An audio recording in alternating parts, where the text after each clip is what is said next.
الحمد لله نحمده ونستعينه ونستغفره ونؤمن به ونتوكل عليه ونعوذ بالله من شرور أنفسنا ومن سيئات أعمالنا من يهده الله فلا مضل له ومن يضلله فلا هادي له ونشهد أن لا إله إلا الله وحده لا شريك له ونشهد أن سيدنا ونبينا ومولانا محمدا عبده ورسوله صلى الله تعالى عليه وعلى آله وأصحابه وبارك وسلم أما بعد فأعوذ بالله من الشيطان الرجيم بسم الله الرحمن الرحيم اليوم أكملت لكم دينكم وأتممت عليكم نعمتي ورضيت لكم الإسلام دينا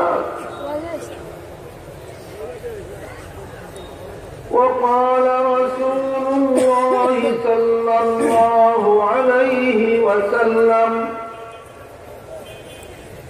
إن الله لا يجمع أمتي على ضلالة أبدا أو كما قال عليه الصلاة والسلام শ্রদ্ধেয় সভাপতি হযরত উলামায়ে কেরাম, দূর দূরান্ত থেকে আগত সর্বস্তরের মুসলমান ভাইয়েরা আমার ও আমার পর্দানিশীন মা বোনেরা, আমি আশা করি আপনারা মুসলমান হিসাবে সকলেই বিশ্বাস করেন পবিত্র কোরআন আল্লাহর কালাম। এতে সর্বমোট 114টি সূরা আছে। এর মধ্যে এক সূরার নাম সূরায়ে মায়েদা। সূরায়ে মায়েদার 3 নম্বর আয়াতের একটু অংশ আমি আপনাদের সামনে তিলাওয়াত করেছি, যাতে আল্লাহ বলেন আল-ইয়াউমা আকমালতু লাকুম দীনাকুম, আজকে আমি তোমাদের দ্বীনকে পরিপূর্ণ করে দিলাম।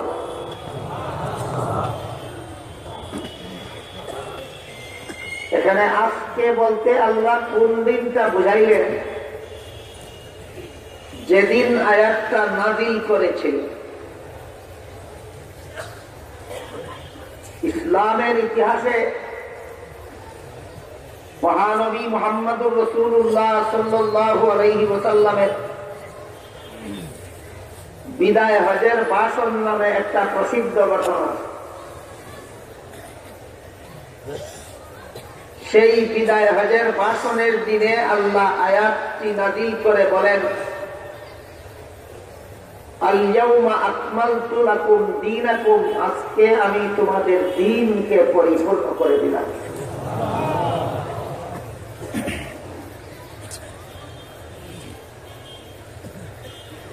এই বিদায় হজের ভাষণের 3 মাস পরে রাসূল দুনিয়া থেকে বিদায় হয়ে গেছেন এবং এই হজটাই ছিল তার জীবনের শেষ হজ। এজন্য রাসূলের সেই হজটাকে তার বিদায় হজ বলা হয়। সেই হজে আরফার ময়দানে অবস্থানকালে হজে অংশগ্রহণকারী লক্ষাধিক সাহাবায়ে কেরামদের উদ্দেশ্য করে আল্লাহর রাসূল এক মহামূল্যবান ভাষণ দিয়েছিলেন। সেটাকেই রাসূলের বিদায় হজের ভাষণ বলা। সেই ভাষণকে কেন্দ্র করেই আল্লাহ সূরা মায়েদার ৩ নম্বর আয়াত নাযিল করেছিলেন। সুতরাং এখানে আজকে বলতে কোন দিন? রাসূলের বিদায় হজের ভাষণে। সন তারিখটা ছিল 10ম হিজরি সনের জিলহজ মাসের 9 তারিখ শুক্রবার।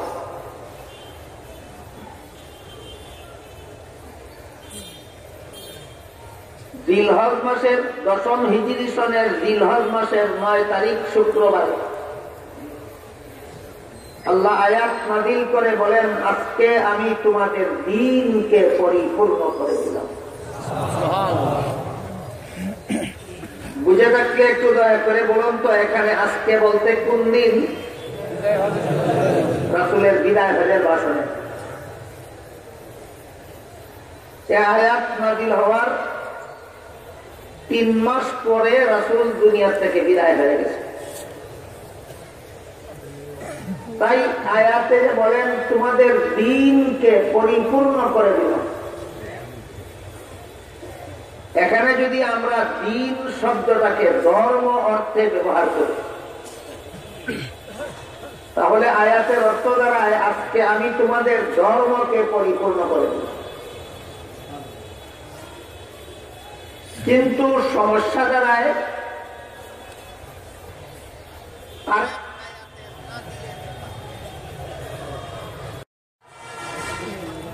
3 মাস আগে যে আল্লাহ বললেন আজকে আমি তোমাদের দ্বীনকে পরিপূর্ণ করে দিলাম, এখানে যদি আমরা দ্বীন অর্থ ধর্ম গণ্য করি, তাহলে আয়াতের অর্থ দাঁড়ায় আজকে আমি তোমাদের ধর্মকে পরিপূর্ণ করে দিলাম। কিন্তু তখন বিপত্তি দাঁড়ায় আরেকটা আয়াত নাযিলের ব্যাপার। এই আয়াত নাযিল হওয়ার আরো 2 মাস 21 দিন পরে রাসূল দুনিয়ার থেকে বিদায় হওয়ার আর মাত্র 9 দিন বাকি থাকা অবস্থায়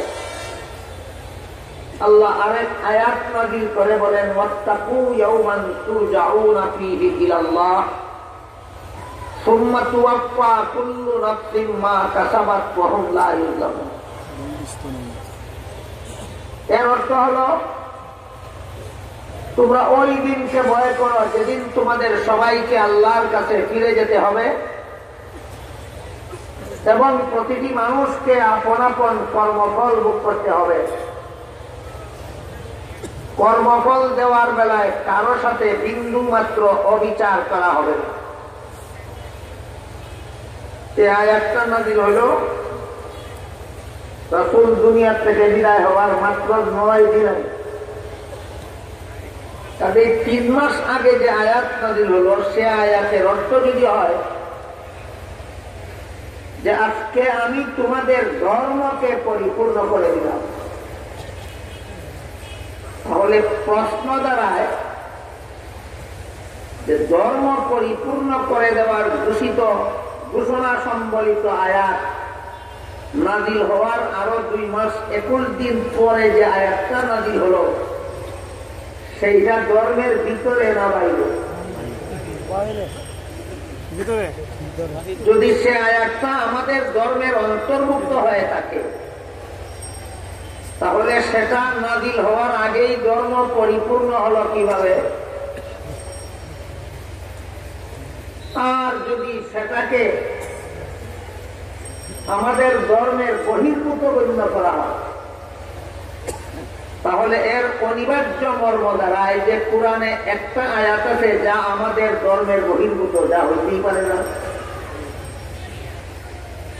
সুতরাং বিদায়ের 9 দিন আগে যে আয়াত নাযিল হলো, সেটাকে ধর্মের ভিতরে গণ্য করাও বিভক্তির সম্মুখীন হয়, ধর্মের বহির্ভূত গণ্য করলেও বিভক্তি দেখা যায়। এই জন্য মুফাসসিরিনে কেরাম তাফসীরের কিতাবে লিখেছেন, কোরআনের বিভিন্ন আয়াতে আল্লাহ দ্বীন শব্দটাকে ধর্ম অর্থেও ব্যবহার করেছেন, কিন্তু আকমালতু লাকুম দীনাকুম আয়াত আছে, দ্বীন শব্দটাকে আল্লাহ ধর্ম অর্থে নয়, ইসলামের বিধিবিধান অর্থে ব্যবহার করেছে। এবার আয়াতাংশের অর্থ দাঁড়ালো, আজকে আমি তোমাদের ইসলামের বিধিবিধান পরিপূর্ণ করব। এর 2 মাস 21 দিন পরে যে আয়াত নাযিল হয়েছে সেটা বিধান সম্বলিত আয়াত নয়, সেটা নসিহত সম্বলিত আয়াত। ইসলামের বিধিবিধান আল্লাহ আমাদের নবী দুনিয়ার থেকে বিদায় হওয়ার 3 মাস আগেই পরিপূর্ণ করে দিয়েছে। এরপরে বিধান সম্বলিত আর কোন আয়াত নাযিল হয়নি। বিদায়ের 9 দিন আগে যে আয়াত নাযিল হয়েছে সেটা বিধান সম্বলিত আয়াত নয়, সেটা নসিহত সম্বলিত আয়াত। তাই সত্যতার সারমর্ম দাঁড়ালো যে আমাদের মহানবীর বিদায় হজের ভাষণের দিনে আল্লাহ আয়াত নাযিল করে বলেন,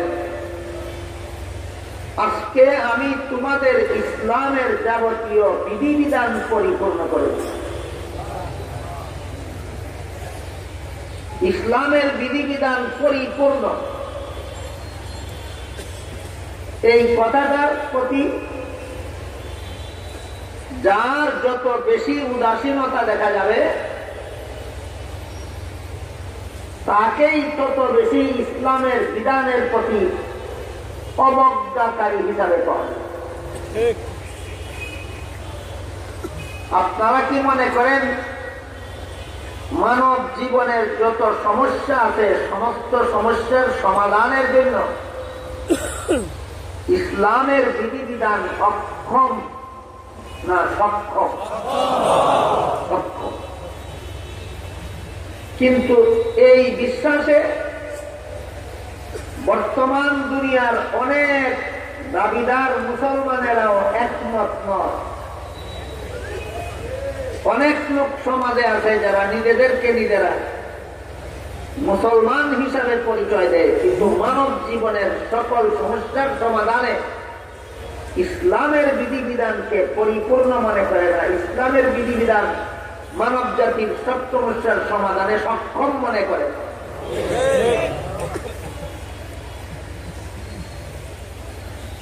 যে ইসলামের বিধিবিধান মানুষের জীবনের সব সমস্যার সমাধান হতে পারে না, সেই ইসলাম সত্যিকারের কোন ধর্মই হতে পারে না। ইসলাম একমাত্র আল্লাহ প্রদত্ত ধর্ম।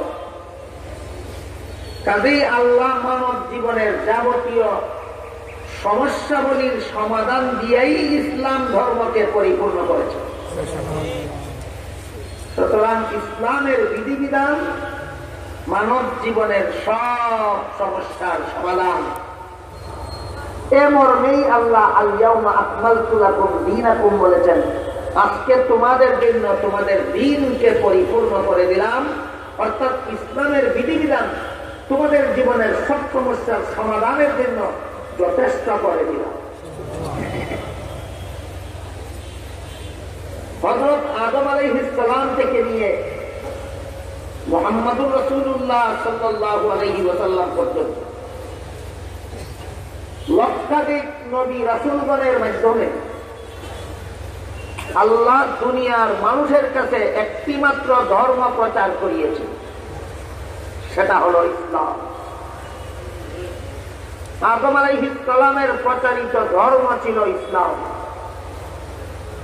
নূহ আলাইহিস সালামের প্রচারিত ধর্ম ছিল ইসলাম।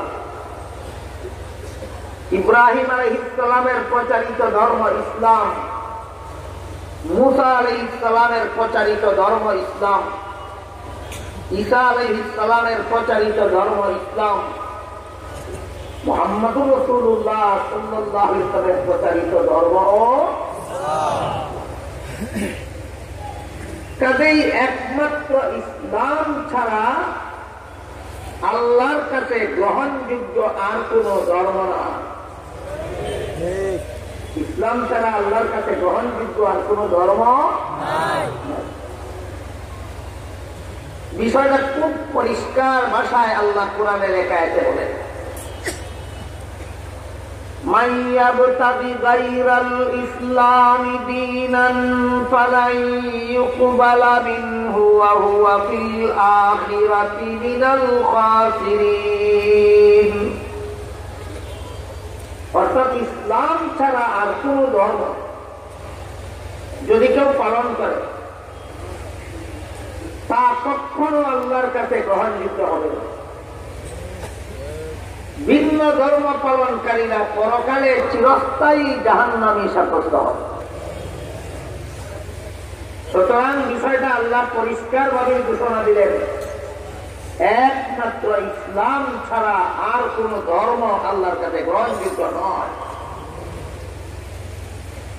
কিন্তু প্রশ্ন দাঁড়ায়, সূরাতুল বাকারার 256 নম্বর আয়াতে আল্লাহ বলেন, লা ইকরাহা ফিদ্দীন, ধর্মের বেলায় বল প্রয়োগ চলবে না। অর্থাৎ যে কোন ধর্মাবলম্বীকে তার ধর্ম পালনে বাধা দেওয়া যাবে। সমস্ত ধর্মাবলম্বীরাই দুনিয়াতে আপন আপন ধর্ম পালনে স্বাধীন। এবার প্রশ্ন যাবে, একমাত্র ইসলাম ছাড়া আর কোন ধর্ম যদি আল্লাহর কাছে গ্রহণযোগ্য হবে না, তাহলে ভিন্ন ধর্ম পালনের স্বাধীনতা দিলেন।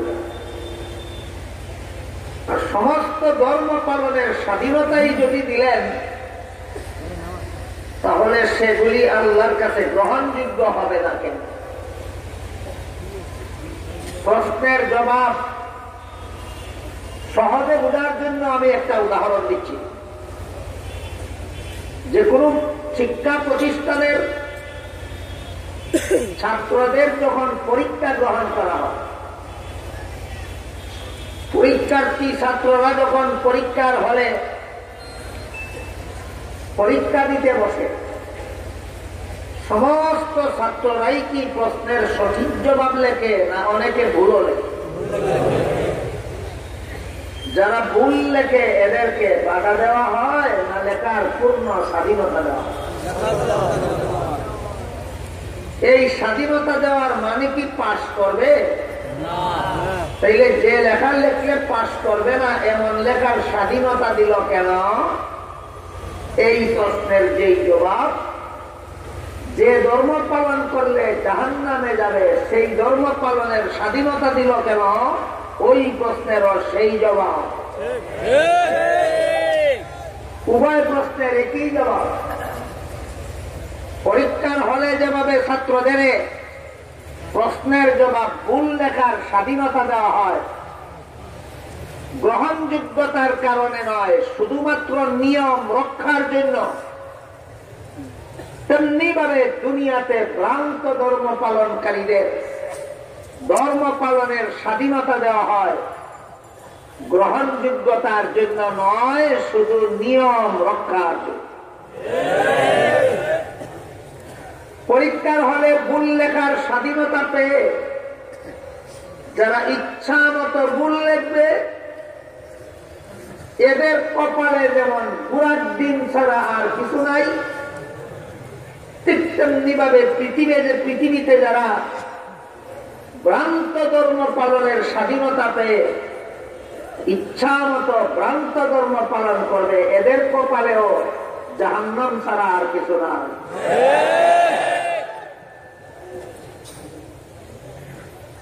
সুতরাং সকল নবীর প্রচারিত ধর্ম একমাত্র ইসলাম, আল্লাহর কাছে গ্রহণযোগ্য ধর্ম একমাত্র ইসলাম।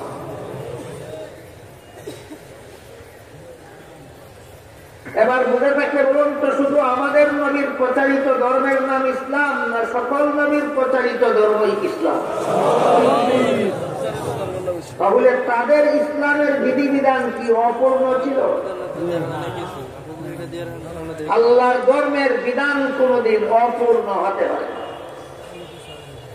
অন্যান্য নবীর প্রচারিত ইসলামের বিধিবিধানও ছিল পরিপূর্ণ, মুহাম্মদুর রাসূলুল্লাহর প্রচারিত ইসলামের বিধিবিধানও পরিপূর্ণ।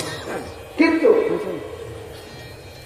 তাদের ইসলামের বিধিবিধানের পরিপূর্ণতায় আর মুহাম্মদুর রাসূলুল্লাহর প্রচারিত ইসলামের বিধিবিধানের পরিপূর্ণতায় রয়েছে আকাশ পাতাল ব্যবধান। তাদের ইসলামের বিধিবিধান পরিপূর্ণ ছিল কোন অর্থে? তাদের ইসলামের বিধিবিধানে তাদের যুগের সর্বলোকের সব সমস্যার সমাধান ছিল। তাদের যুগের সর্বলোকের সব সমস্যার সমাধান ছিল। সর্বলোকের সব সমস্যার সমাধান না থাকলে ইসলামের বিধান পরিপূর্ণ হতে পারে। সুতরাং অন্যান্য নবীর ইসলামের বিধিবিধান অপূর্ণ ছিল না পরিপূর্ণ ছিল? কোন অর্থে তাদের যুগের সর্বলোকের সব সমস্যার সমাধান ছিল। কিন্তু মুহাম্মদুর রাসূলুল্লাহ ইসলামের বিধিবিধানে শুধু তার যুগের সর্বলোকের সব সমস্যার সমাধান নয়, মুহাম্মদুর রাসূলুল্লাহর ইসলামে সর্বযুগের সর্বলোকের সব সমস্যার সমাধান দেওয়া হয়েছে।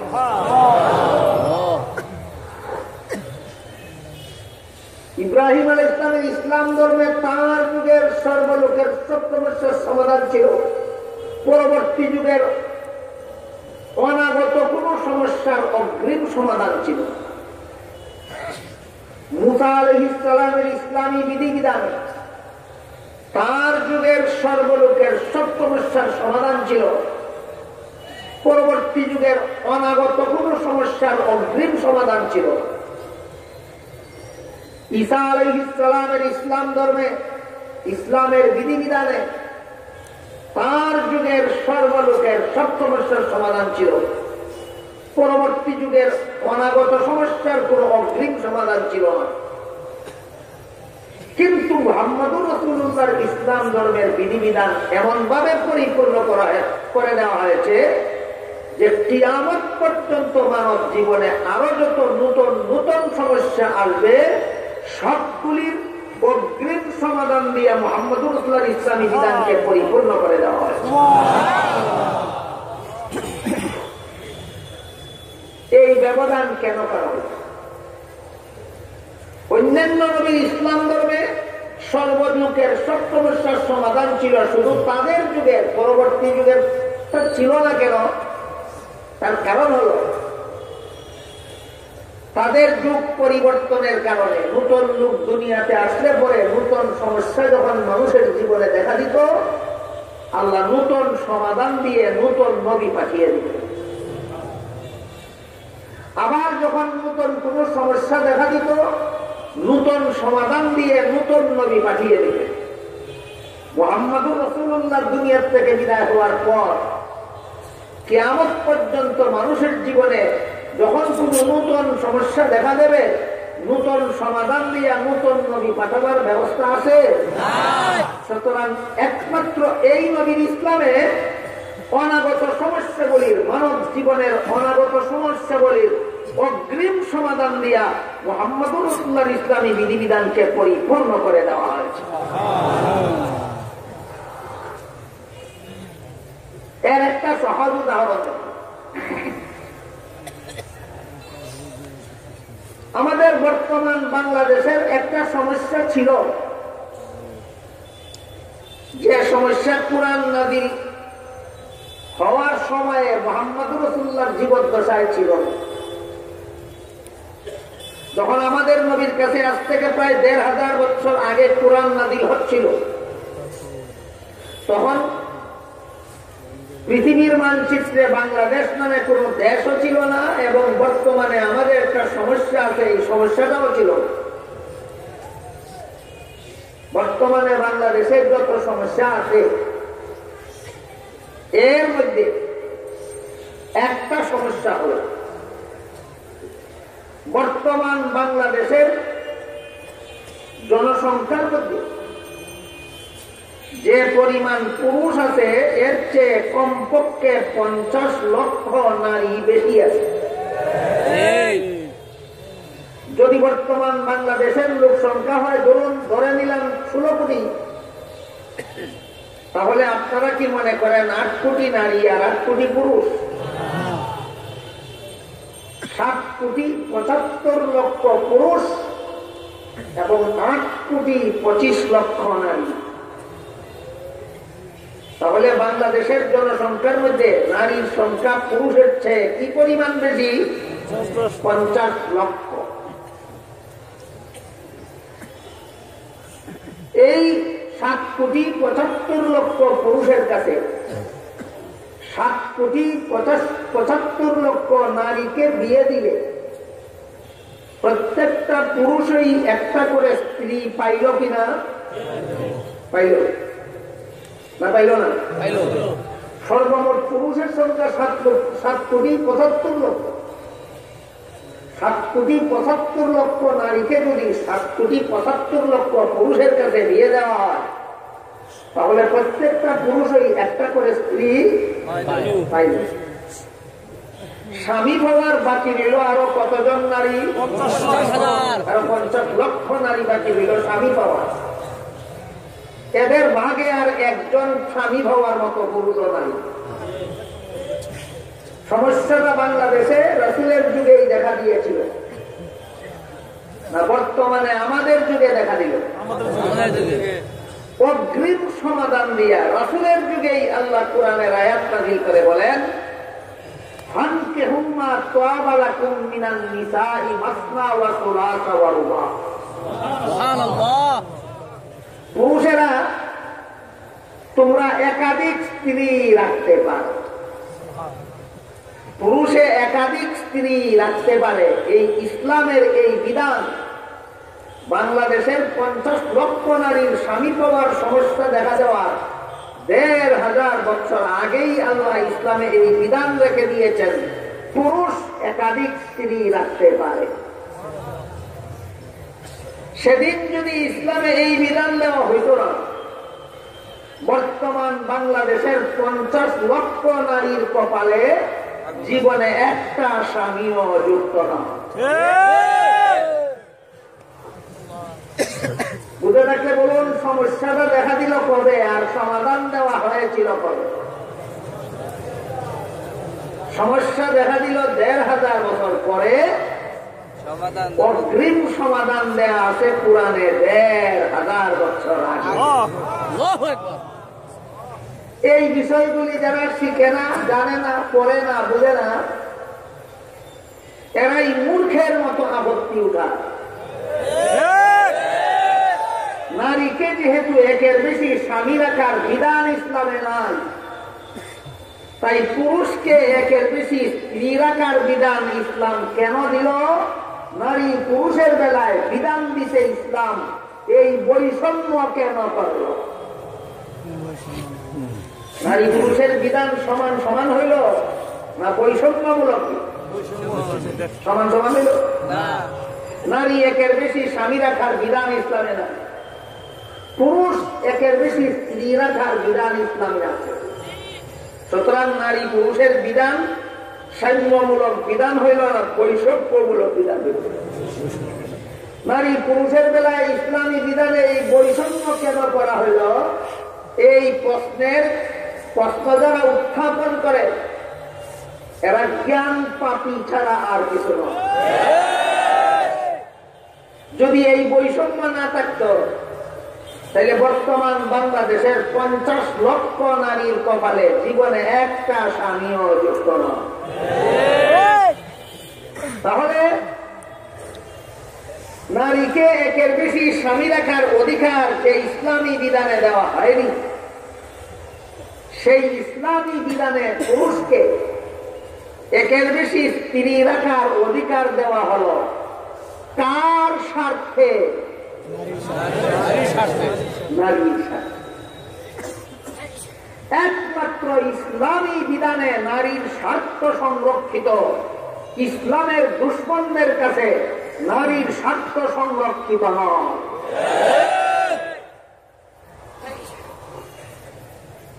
বিষয়টা কি আমি আপনাদের বুঝাতে পারলাম?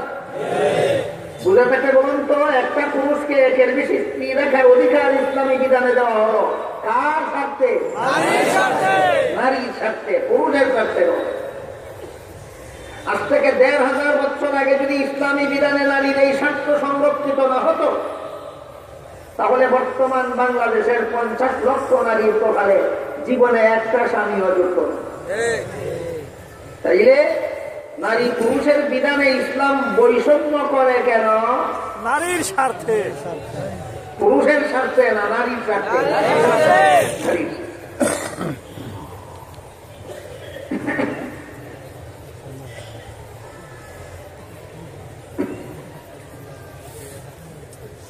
আশা করি এই উদাহরণের দ্বারা আপনারা পরিষ্কার বুঝতে পেরেছেন অন্যান্য নবীর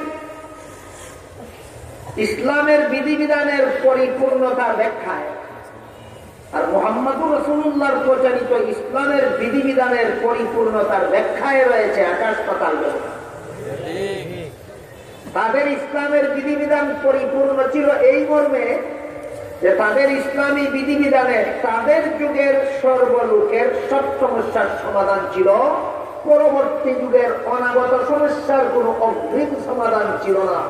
মুহাম্মদুর রাসূলুল্লাহর ইসলামী বিধিবিধানে সর্বযুগের সর্বলোকের সব সমস্যার সমাধান দেওয়া হয়েছে। এ মর্মে আল্লাহ বলেন, আল-ইয়াউমা আকমালতু লাকুম দীনাকুম ওয়া আতমামতু আলাইকুম নি'মাতি ওয়া রাদিতু লাকুমুল ইসলাম দীনা। আজকে আমি তোমাদের করে দিলাম। কোন যুগের সর্বলোকের সব সমস্যার সমাধান দিয়ে? কোন যুগের? সর্বযুগের সর্বলোকের সব সমস্যার সমাধান দিয়ে আল্লাহ মুহাম্মদুর রাসূলুল্লাহর ইসলামী বিধিবিধানকে পরিপূর্ণ করে দিয়েছে। এখন প্রশ্ন থাকে, এতগুলি বিধিবিধান সর্বযুগের সর্বলোকের সব সমস্যার সমাধান সম্বলিত বিধিবিধানগুলি আছে কোথাও? প্রশ্ন জাগে, সমাধানগুলি আছে কোথায়? প্রশ্ন জাগে। আল্লাহ পাক রব্বুল আলামিন এই প্রশ্নের জবাব পবিত্র কোরআনের অন্য আয়াতে সুস্পষ্ট ভাবে বলছে। সেটা হলো সূরা নিসা এর ৫৯ নম্বর আয়াত। সেখানে আল্লাহ বলেন, ইয়া আইয়ুহাল্লাযীনা আমানু আতিউল্লাহ ওয়া আতিউর রাসূল ওয়া উলিল আমরি মিনকুম فإن تنازعتم في شيء فردوه إلى الله والرسول। এটা কোন সূরার কত নম্বর আয়াত? সূরা নিসার ৫৯ নম্বর। এই আয়াতের তাফসীর পৃথিবীর বিখ্যাত মুফাসসিরে কুরআন, পৃথিবীর বিখ্যাত ওলি, পৃথিবীর বিখ্যাত দার্শনিক আল্লামা ইমাম ফখরুদ্দিন রাজি রাহমাতুল্লাহি আলাইহি তার অমর গ্রন্থ তাফসীরে কবিরে লিখেছেন, এই তিন গুণ সারা পৃথিবীর মধ্যে এক ব্যক্তির মধ্যে পাওয়া বড় বিরল ব্যাপার। পৃথিবীর বিখ্যাত মুফাসসিরে কুরআনও, পৃথিবীর বিখ্যাত ওলিও, পৃথিবীর বিখ্যাত দার্শনিক, এই তিন গুণ একত্রে পাওয়া বড় বিরল ব্যাপার। এমন বিরল ব্যক্তিত্ব সম্পন্নদের মধ্যে একজন ছিলেন আল্লামা ইমাম ফখরুদ্দিন রাজি রাহমাতুল্লাহ। তিনি তার অমর গ্রন্থ পৃথিবী বিখ্যাত তাফসীরের কিতাব তাফসীরে কবিরে লেখেন, ইসলামের যাবতীয় বিধিবিধান যে আল্লাহ পরিপূর্ণ করে দিয়েছেন, এই সবগুলি বিধিবিধান পাওয়া যাবে কোথায় তা আল্লাহ সূরা নিসার ৫৯ নম্বর আয়াতে বলে দিয়েছে। সেখানে আল্লাহ বলেন, ইয়া আইয়ুহাল্লাযীনা আমানু আতিউল্লাহ, হে ঈমানদারগণ তোমরা আল্লাহর আনুগত্য করো। অর্থাৎ আল্লাহর হুকুম মানো। আল্লাহর হুকুম তো সমস্ত মুসলমানের জন্য মানার করে। এক আয়াতে আল্লাহ পরিষ্কার ভাষায় বলেছেন, ইনিল হুকমু ইল্লা লিল্লাহ, হুকুম দেওয়ার অধিকার নাই আল্লাহ ছাড়া আর কারো, বিধান দেওয়ার অধিকার আল্লাহ ছাড়া আর কারো নাই। অন্য আয়াতে বলেন, আলা লাহুল খালকু ওয়া লাহুল আমর, সৃষ্টি যার, বিধান তার। সৃষ্টি যার, সৃষ্টি করবেন আল্লাহ আর বিধান চলবে অন্য কারো। অযৌক্তিক, এটা অযৌক্তিক কথা। সৃষ্টি যার, বিধান তার। সুতরাং মানুষের জীবনে পালনীয় বিধান হলো একমাত্র আল্লাহ। তাই আল্লাহ বলেন আতিউল্লাহ, আল্লাহর আনুগত্য করো, আল্লাহর বিধান পালন। কিন্তু সাথে সাথেই বলেন ওয়া আতিউর রাসূল, রাসূলের আনুগত্য করো, রাসূলের প্রদত্ত বিধান পালন করো। এখন কোথায় গেল একমাত্র আল্লাহর বিধান পালনীয় কথাটা? এই প্রশ্নের জবাব যারা জানে না, বুঝে না, তারাই প্রশ্ন উত্থাপন করে। মুসলমান শুধু আল্লাহর কথা মানবে, আবু হানিফার কথা মানবে কেন?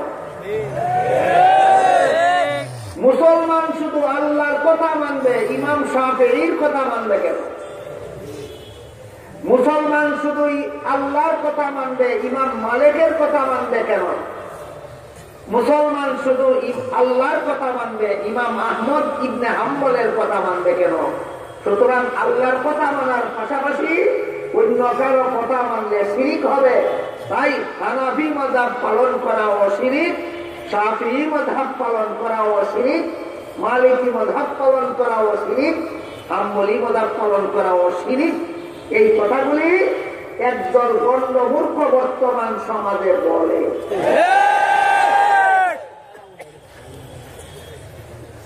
হানাফি মাযহাব পালন শিরিক কিনা শিরিক না আমি পরে বলতে চাই।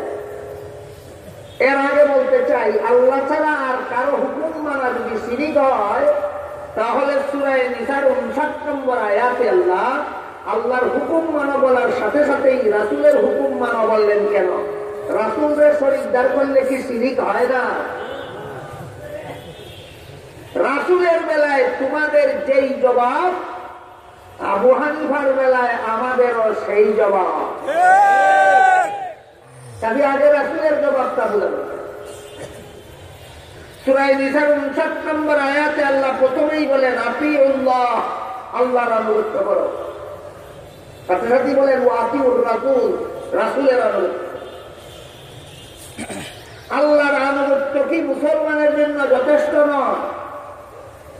তাহলে রাসূলের আনুগত্য করো বলেন কেন? এই প্রশ্নের যেই জবাব, আল্লাহর আনুগত্য কি মুসলমানের জন্য যথেষ্ট নয়, হানাফি মাযহাবের আনুগত্য করব কেন? ওই প্রশ্নেরও সেই জবাব। এবং জবাব হলো, একমাত্র জবাব হলো মুসলমানের জীবনে আনুগত্য একমাত্র আল্লাহরই করে। কিন্তু আল্লাহর হুকুম যে মানবে মুসলমান, ইসলামের যাবতীয় বিধিবিধান সম্বলিত হুকুম আল্লাহ সুস্পষ্টভাবে সবগুলি কোরআনে উল্লেখ করে। কোন কোন সমস্যা এমন আছে যার সমাধান কোরআনে খুঁজে পাওয়া যাবে। কোন কোন সমস্যা এমন আছে যার সমাধান কোরআনে খুঁজে পাওয়া যাবে কিন্তু সুস্পষ্ট নয়। কোন কোন সমাধান এমন হতে পারে যা কোরআনে পাওয়া যাবে সুস্পষ্টই, কিন্তু স্ববিরোধী হওয়ার কারণে সুস্পষ্টতা বাকি থাকে না। এমন তিন ক্ষেত্রে মানব জীবন জীবনের যে সমস্যার সমাধান সুস্পষ্টভাবে কোরআনে পাওয়া যায় না, অথবা পাওয়া যায় কিন্তু সুস্পষ্ট নয়, অস্পষ্ট, অথবা সুস্পষ্টভাবেই পাওয়া যায় স্ববিরোধী, পরস্পর বিরোধী বলে মনে হয়, এমন 3 ক্ষেত্রে ইসলামের বিধান শুধুমাত্র কোরআন থেকে নেওয়া যাবে না, রাসূলের হাদিসে অনুসন্ধান করতে হবে। তাই আতিউল্লাহ বলে আল্লাহ কি বুঝাইলেন? তাফসীরে কবীরে লেখেন, আল্লাহ সূরা নিসার 59 নম্বর আয়াতে বলেন, ইয়া আইয়ুহাল্লাযীনা আমানু আতিউল্লাহ, হে ঈমানদারগণ তোমরা আল্লাহর আনুগত্য করো। এর মানে হলো, মর্ম হলো, ইসলামের যে বিধান কোরআনে পাও সে বিধান কোরআন থেকে গ্রহণ করো, যে বিধান কোরআনে না পাও সেই বিধান রাসূলের হাদিসে অনুসন্ধান করো।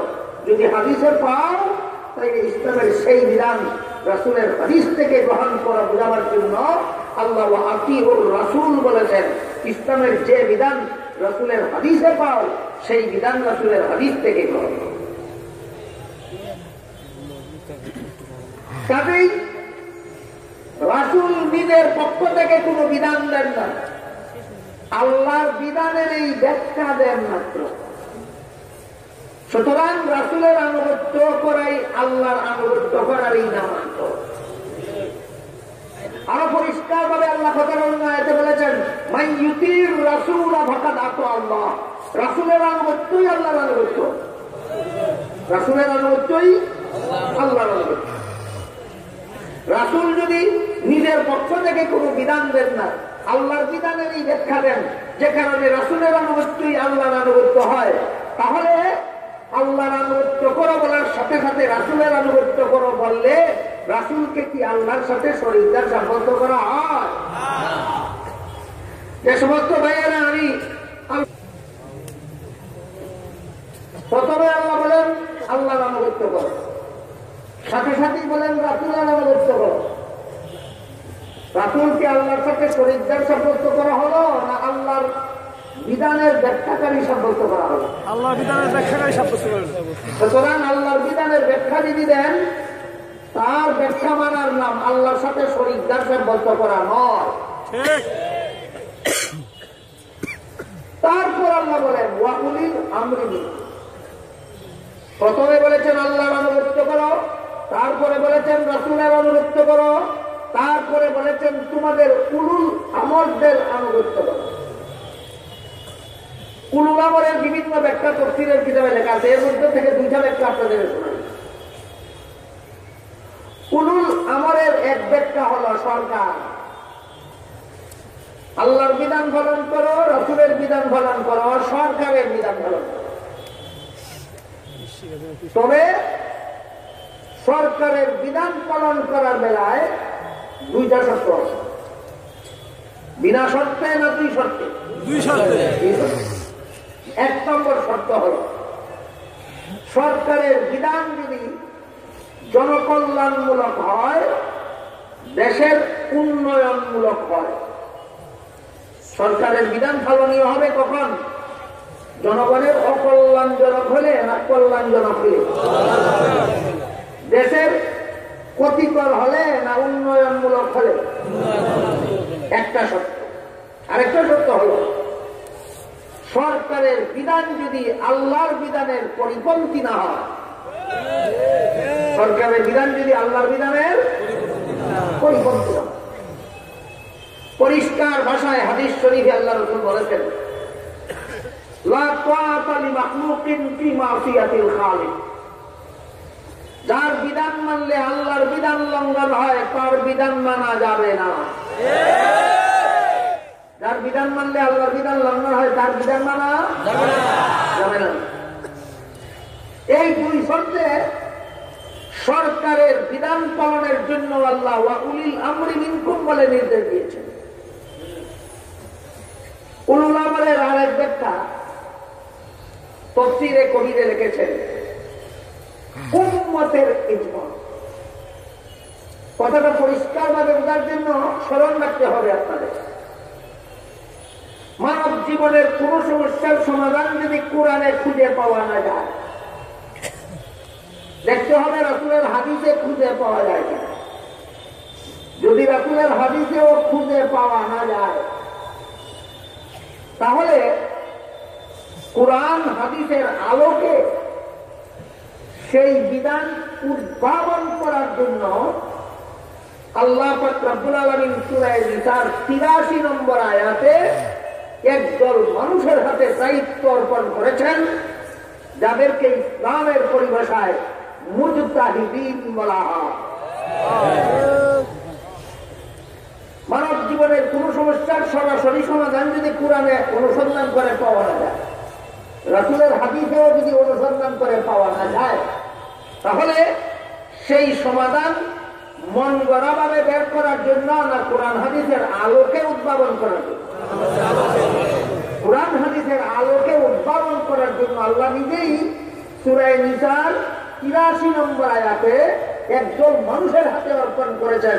এরা ইজতিহাদ করে গবেষণা করে বের করবে, কোরআন হাদিসের আলোকেই গবেষণা করে ওই উদ্ভূত নতুন সমস্যার সমাধান কোরআন হাদিসের আলোকেই বের করবে। যাদের হাতে আল্লাহ এই দায়িত্বটা দিয়েছেন সূরা নিসার ৮৩ নম্বর আয়াতে, এদেরকে পরিভাষাগত ভাবে মুজতাহিদ বলা হয়। এদের উদ্ভাবন করার চেষ্টাটাকে ইজতিহাদ বলা হয়, গবেষণাটাকে ইজতিহাদ বলা হয়, গবেষণার পদ্ধতিটাকে কিয়াস বলা হয়, উদ্ভাবিত সমাধানটাকে মাযহাব বলা হয়।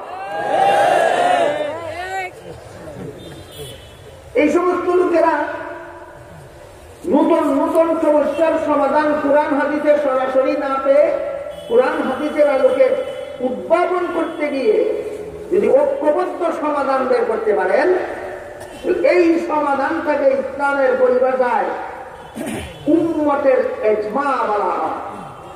কি বলা হয়? উম্মতের ইজমা। হাদিস শরীফে রাসূল করিম সাল্লাল্লাহু আলাইহি ওয়াসাল্লাম বলেন, ইন্নাল্লাহা লা ইয়াজমাউ উম্মতি আলা দালালাতিন আবাদা আও ক্বালা উম্মাতা মুহাম্মাদিন সাল্লাল্লাহু আলাইহি ওয়াসাল্লাম। কুরআন হাদিসে কোন নব উদ্ভূত সমস্যার সরাসরি সমাধান কুরআন হাদিসে না পেয়ে কুরআন হাদিসের আলোকে গবেষণা করে যারা সমাধান বের করবেন, এরা যদি ঐক্যবদ্ধ সমাধান বের করতে পারেন, তাহলে তাদের উদ্ভাবিত সমাধানটাই আল্লাহর রাসূল বলেন আল্লাহর কাছে শতকরা 100% নির্ভুল ইসলামী সমাধান বলে গণ্য হবে। বের করলেন কারা? মুস্তাহিদ চলে। সমাধান গণ্য হলো ইসলামের শতকরা 100% নির্ভুল আল্লাহর কাছে গণ্য হবে। সুবহানাল্লাহ। যারা বলে কোরআন মানি হাদিস মানি আর কোন দলিল মানি না, এরা রাসূলের এই হাদিসটা মানল কোথায়? যে হাদিসে রাসূল বলেছেন কোরআনে নাই হাদিসে নাই এমন বিধান ওই মুস্তাহিদগণ উদ্ভাবন করতে গিয়ে যদি ঐক্যবদ্ধভাবে উদ্ভাবন করতে পারেন, সেই বিধানটা আল্লাহর কাছে শতকরা 100% নির্ভুল ইসলামী বিধান গণ্য হবে। আল্লাহ রাসূল বলেছেন, সুতরাং উম্মতের ইজমা ইসলামী শরীয়তের 3 নম্বর দলিল যারা মানে না, এরা প্রকারান্তরে রাসূলের হাদিসই মানে না। কাজে কোরআন মানি হাদিস মানি আর কিছু মানি না, এটা একটা বিভ্রান্তিকর শয়তানি উক্তি ছাড়া আর কিছু নয়। এই ঐক্যবদ্ধ সিদ্ধান্তে যারা পৌঁছতে পারলেন, ইমাম ফখরুদ্দিন রাজি তফসিরে কবিরে লেখেন, এদেরকে আল্লাহ সূরা নিসার 59 নম্বর আয়াতে উলুল আমর বলেছে।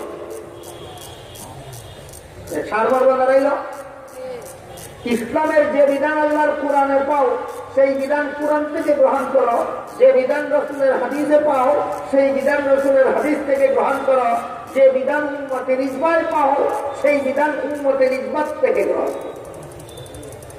কত ঠিকানার সন্ধান পাওয়া গেল ইসলামের যাবতীয় বিধিবিধানের? এ পর্যন্ত 3টা।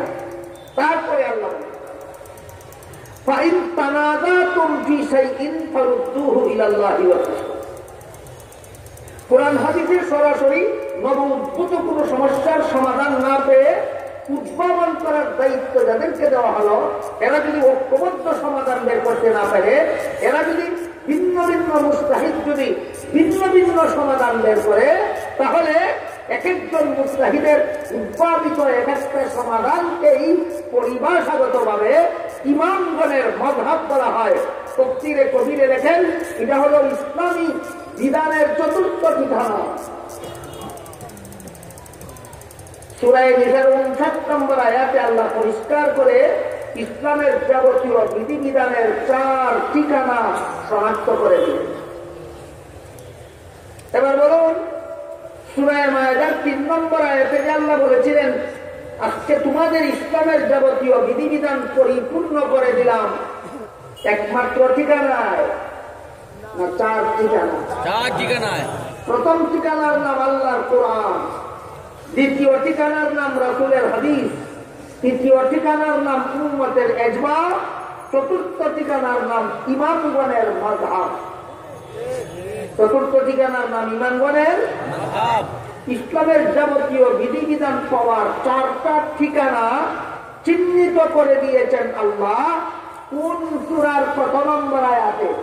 সূরা মায়েদা, সূরা নিসার। এবার এই 4 ঠিকানার 4টা বিধানের উদাহরণ শুনুন। বৎসরে 1 মাস রোজা রাখা ফরজ আছে কিনা ইসলামের বিধান? কোন মাসে রোজা রাখা ফরজ? এই প্রশ্নের সমাধান সরাসরি আল্লাহ কুরআনে বলে দিয়ে বলেন, শাহরু রমাদান, রমজান মাসে। কোন মাসে রোজা রাখা ফরজ ইসলামের বিধানে? বিধানটা পেলাম কোথায়? কোরআন। কিন্তু রমজান মাসে কতদিন রোজা রাখা ফরজ? দিনের সংখ্যা কোরআনে অস্পষ্ট, মাসের নাম সুস্পষ্ট, দিনের সংখ্যা অস্পষ্ট। বুঝলেন কথা? কোন মাসে রোজা রাখা ফরজ? মাসের নাম কোরআনে সুস্পষ্ট। কতদিন রোজা রাখা ফরজ? দিনের সংখ্যা কোরআনে অস্পষ্ট। আল্লাহ বলেন, আইয়ামাম মাদুদাত, গোনা বাঁচা কয়েকদিন। বলেন, গোনা বাঁচা কয়েকদিন বলতে 20 দিন বোঝায় না 30 দিন বোঝায় না 10 দিন বোঝায় না 35 দিন বোঝায় না? অস্পষ্ট। কেন আল্লাহ কোরআনে ইসলামের কোন বিধান অস্পষ্ট রাখেন? রাসূলও কেন ইসলামের অনেক বিধান নিজের হাদিসে অস্পষ্ট রাখেন? শুধু এই প্রশ্নের জবাব বিস্তারিত ভাবে আপনাদের বুঝতে হইলে আমার সবগুলি আলোচ্য কথা বাদ দিয়ে শুধু একটা প্রশ্নের জবাব অন্তত কমপক্ষে একটা ঘন্টা বলতে হবে। তাই আজকে সেই আলোচনার দিকে যাব। আজকে শুধু 1 ঘন্টার কথা 5 সেকেন্ডে বলে দিচ্ছে, শুনুন। কোরআনে এবং হাদিসে আল্লাহ এবং আল্লাহ রাসূল ইসলামের অনেক বিধান বলতে অস্পষ্ট রাখেন মানুষের সুবিধার জন্য। অস্পষ্ট রাখেন সুবিধার জন্য। কেমন সুবিধা? এবার বলুন। কোরআনে যদি আল্লাহ রমজানের শুরু থেকে একাধারে 30 দিন রোজা রাখা ফরজ কথাটা সুস্পষ্ট ভাবে বলে দিতেন, যদি বলে দিতেন যে রমজান মাস আসার পর থেকে একাধারে 30 দিন রোজা রাখা ফরজ হবে, এই 30 সংখ্যাটা যদি আল্লাহ কোরআনে সুস্পষ্ট বলে দিতেন, তাহলে যেই বছর রমজান মাসের 29 তারিখ বিকাল বেলা ঈদের চাঁদ দেখা যেত, সে বছরও ঈদের দিন রোজা রেখে আল্লাহর ঘোষিত 30-এর সংখ্যা রক্ষা করতে হবে। তখন খুব সুবিধা হইত না অসুবিধা হইত? দিনের সংখ্যা অস্পষ্ট রাখলেন কেন? সুবিধার জন্য। আপাতত আজকের মতো এইটুকু সরল। ইসলামের অনেক বিধান আল্লাহ কোরআনে অস্পষ্ট রাখেন মানুষের সুবিধার জন্য। রাসূল তার হাদিসেও অনেক বিধান অস্পষ্ট রাখেন মানুষের সুবিধার জন্য। কি সুবিধা? এর বিস্তারিত আলোচনা 1 ঘন্টার কমে শেষ করা যাবে না।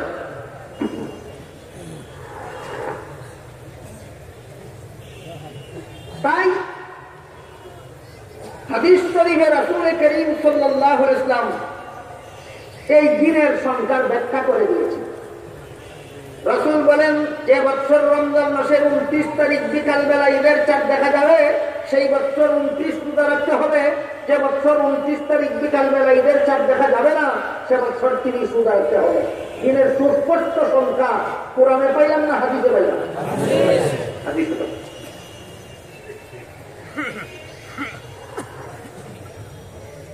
তাহলে আল্লাহ বলেছেন সূরা নিসা 59 নম্বর আয়াতে, আতিউল্লাহ ওয়া আতিউর রাসূল, আল্লাহর আনুগত্য করো মানে ইসলামের যে বিধান আল্লাহর কোরআনে পাও সে বিধান কোরআন থেকে গ্রহণ করো, আর ইসলামের যে বিধান রাসূলের হাদিসে পাও সেই বিধান রাসূলের হাদিস থেকে গ্রহণ করো।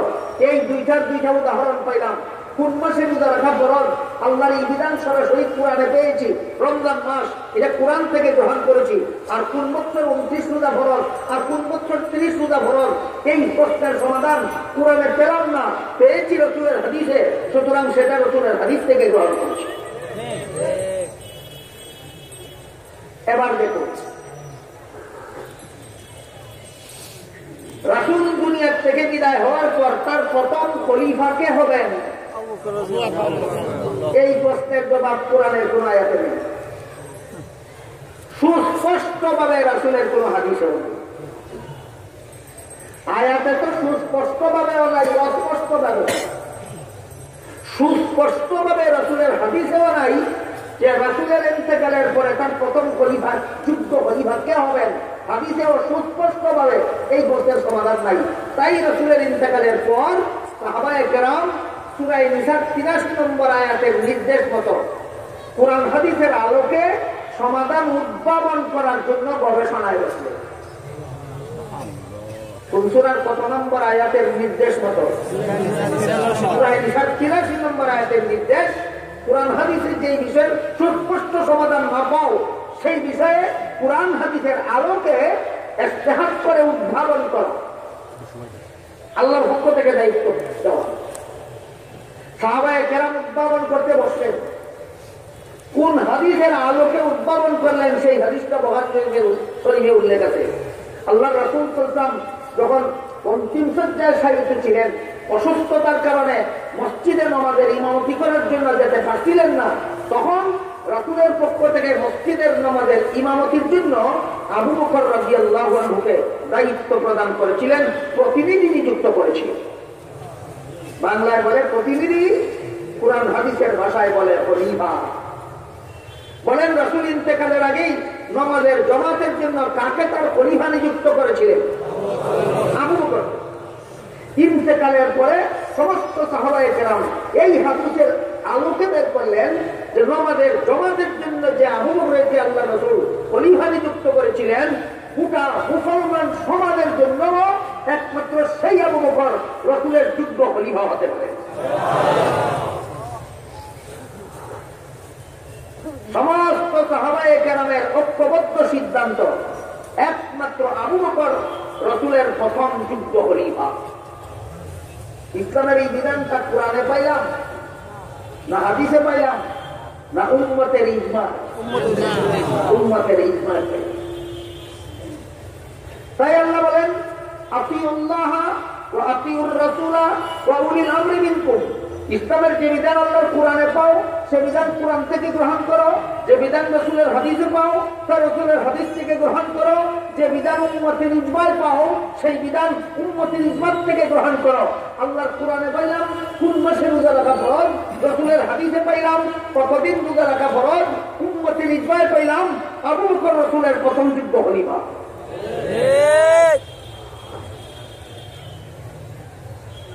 আর যদি যারা কোরআন হাদিসের আলোকে উদ্ভাবন করবেন তারা যদি ঐক্যবদ্ধ সিদ্ধান্ত না দিয়ে ভিন্ন ভিন্ন মুস্তাহিদ ভিন্ন ভিন্ন সিদ্ধান্ত দেন, এক একজন মুস্তাহিদের এক একটা সিদ্ধান্তের নাম এক একটা মাযহাব, এক একজন মুস্তাহিদের এক একটা সিদ্ধান্তের নাম এক একটা মাযহাব। এই মাযহাবের উদাহরণগুলো, বিষয়টা অবশ্যই কিছু কঠিন, কিন্তু আমি সাধ্যমতো চেষ্টা করছি যারা মাদ্রাসায় লেখাপড়া করেননি তারাও যেন বুঝতে পারেন কেমন ভাবে বলতে। কাজে আপনারা একটু যেসব কথা আলেমদেরকে পর্যন্ত যেমন তেমন আলেমদেরকে পর্যন্ত বোঝানো কঠিন হয়, এইসব কথা যারা আলেম নন তাদেরকে বোঝানো অবশ্যই কি পরিমাণ কঠিন আপনারা অনুমান করতে পারেন। কাজেই আপনারা ভাষা ভাষা মন দিয়ে বলতে হবে না, গভীর মনোযোগে একটু শোনার বোঝার চেষ্টা করতে হবে। কেন এক্ষুনি যদি এই কাঠিন্যের ভয়ে বোঝার চেষ্টা করেন না, ওই দিন বেশি দূরে নয় যেদিন একদল ফেতনাবাদের আবির্ভাব হবে সমাজে, যারা বলবে কুরআন মানি, হাদিস মানি, মাযহাব মানি না।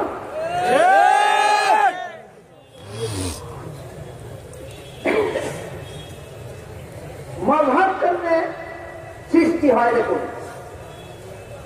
ইসলামের বিধান মতে একটা নারীকে তার স্বামী তালাক দিলে পরে অন্য স্বামী গ্রহণ করতে পারে কিনা? পারে। আপনাদের জানা মতে পারে। তাৎক্ষণিকভাবে না কিছুদিন অপেক্ষা করার পর? প্রথম স্বামী তালাক দিলে দ্বিতীয় স্বামী গ্রহণ করার আগে কতদিন অপেক্ষা করবে? আপনারা জবাব দিয়ে আমি বলছি কতদিন অপেক্ষা করবে এর নির্দেশ দিয়ে আল্লাহ কোরআনে বলেন, ওয়াল মুতাল্লাকাতু ইয়াতারাব্বাসনা বিআনফুসিহিন্না সালাসাতা কুরু। তালাকপ্রাপ্ত নারীরা পরবর্তী স্বামী গ্রহণ করার আগে অপেক্ষা করবে 3 কুরু সময়। 3 কুরু সময়। এই কুরু যে কোরআনের ভাষা একটা শব্দ, এর অর্থ দুটা। এক অর্থ হল মেয়েদের অপবিত্র থাকাকালীন সময়, এইটাকেও কোরআনের ভাষায় কুরু বলে। আরেক অর্থ হল মেয়েদের শরীর পবিত্র থাকাকালীন সময়, এটাকেও কোরআনের ভাষায় কুরু বলে। 3 কুরু সময় অপেক্ষা করে দ্বিতীয় স্বামী গ্রহণ করতে পারবে। কারণ কুরু শব্দের কোরআনে ব্যবহৃত কুরু শব্দ অর্থ দুইটা। 3 অপবিত্রতার সময়কেও 3 কুরু বলে, 3 পবিত্রতার সময়কেও 3 কুরু বলে। বলুন শব্দের অর্থ একটা না দুইটা?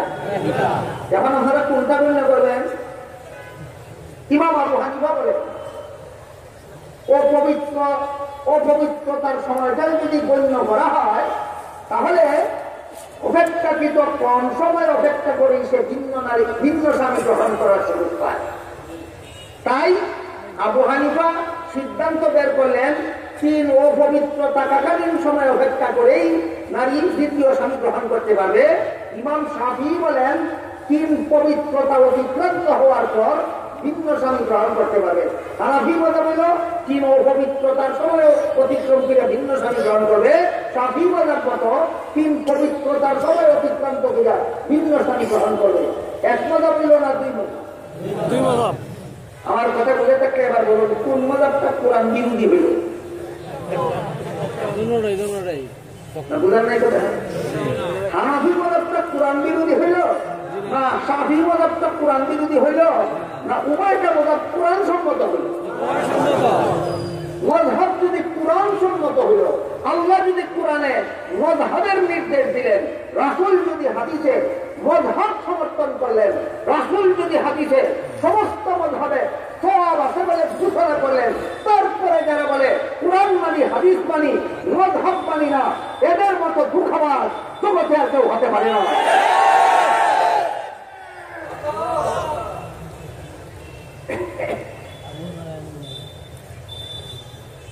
কিছু লোক ফেতনাবাজ, কিছু লোকের আবির্ভাব হচ্ছে সমাজের আনাচে কানাচে আজকাল, যারা বলে কোরআন মানি, হাদিস মানি, মযহাব মানি না। এদের ব্যাপারে আপনাদের সতর্ক থাকার জন্য জানা রাখতে হবে, মযহাব না মানা পর্যন্ত কোরআন মানারও কোনো পথ নাই, মযহাব না মানা পর্যন্ত হাদিস মানারও কোনো পথ নাই। এবারে কয়েকটা উদাহরণ দিচ্ছি শুনুন। আমার দাবি হইল কোরআন মানতে হইলে আগে মযহাব মানতে হবে, কোরআন হাদিস মানতে হইলে আগে মযহাব মানতে হবে। যে মযহাব মানবে না তার পক্ষে কোরআন মানারও কোনো পথ নাই, তার পক্ষে হাদিস মানারও কোনো পথ নাই। এর কয়েকটা উদাহরণ দেখুন। মুসলমানের কোন নারী প্রথম স্বামীর কাছ থেকে তালাক প্রাপ্ত হয়ে যদি 3 পবিত্রতাকালীন সময় অতিক্রান্ত করার পরে বিয়া দেন, তাহলে কোরআন মানলেন, শাফিঈ মযহাব মানলেন। আর যদি 3 অপবিত্রতাকালীন সময় পার করে বিয়া দেন, তবুও কোরআন মানলেন, হানাফি মযহাব মত। যে বলবে হানাফি মযহাব মানি না, শাফিঈ মযহাব মানি না, তার পক্ষে এই মশালায় কোরআন মানার কোন পথ নাই। কোরআন মানতে হবে হয়তো হানাফি মাযহাব মতো, আর না হয় শাফিঈ মাযহাব, এই মশালা। তারপরে দেখুন, আমি আশা করি মুসলমান হিসাবে আপনারা সবাই জানেন এবং বিশ্বাস করেন মেরাজের রাত্রে মুহাম্মদুর রাসূলুল্লাহ সাল্লাল্লাহু আলাইহি ওয়াসাল্লাম সশরীরে ৭ আসমানের উপরে গিয়েছিলেন, জান্নাত জাহান্নাম পরিদর্শন করেছিলেন, আল্লাহর সাথে কথাবার্তা বলেছিলেন, কিন্তু চর্মচুকে আল্লাহকে দেখেছিলেন কিনা এই প্রশ্নের জবাব হাদিসে সুস্পষ্টভাবে নাই। সুস্পষ্টভাবে না থাকলে কি করতে হয়? মুস্তাহিদগণ ইজতিহাদ করে বের করতে হয়, মুস্তাহিদগণ গবেষণা করে বের করতে হয়।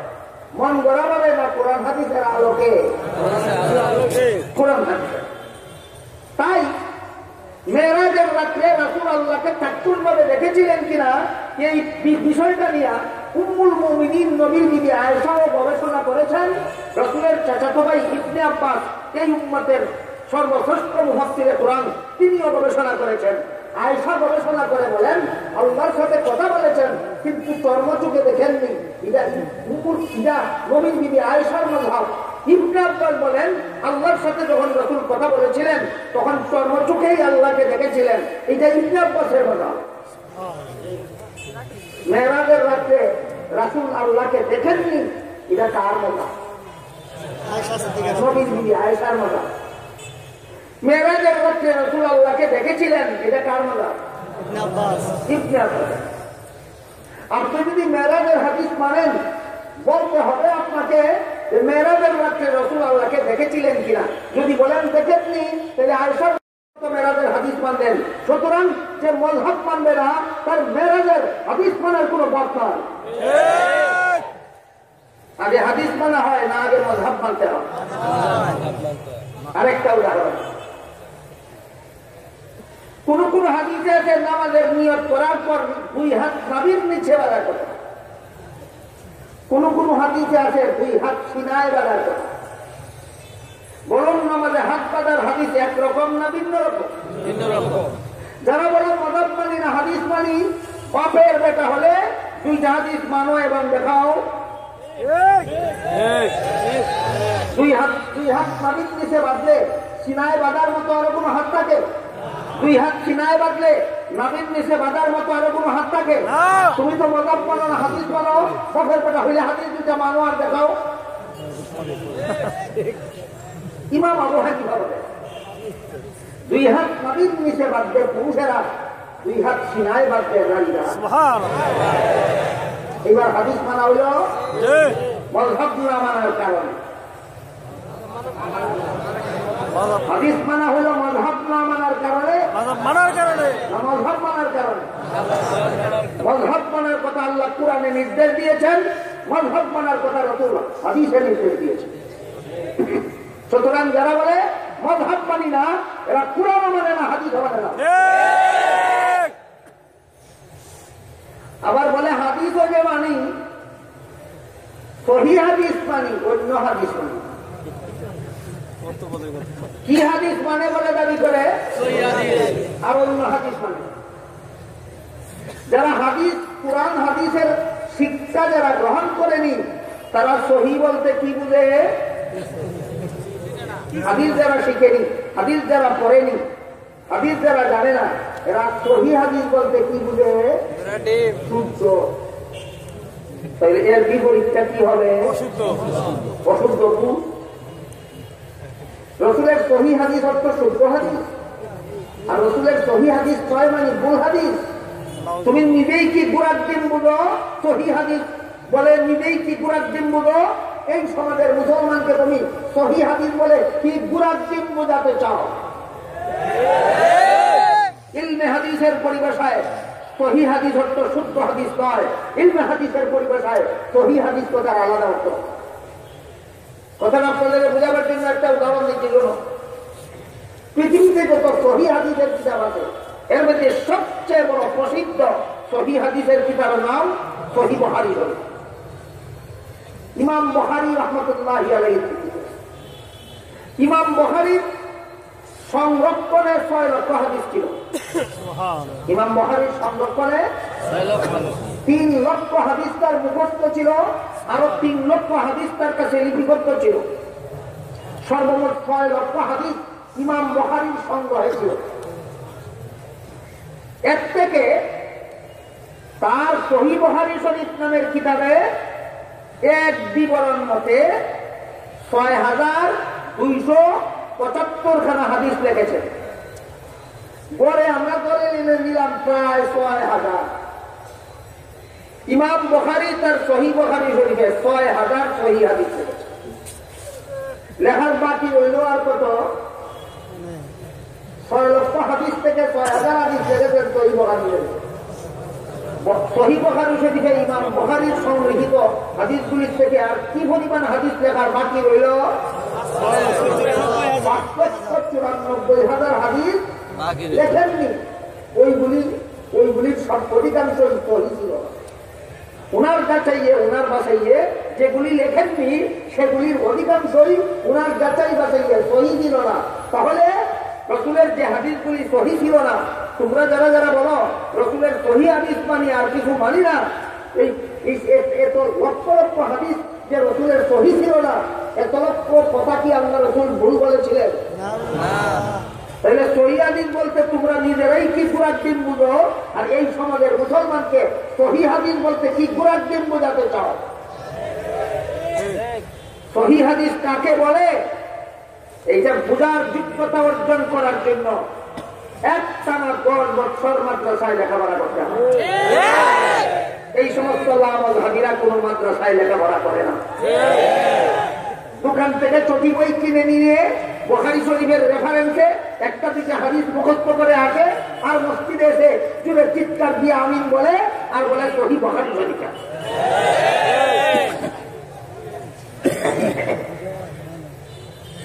নামাজে আমিন বলার হাদিস আছে, আমিন বলার হাদিস আছে।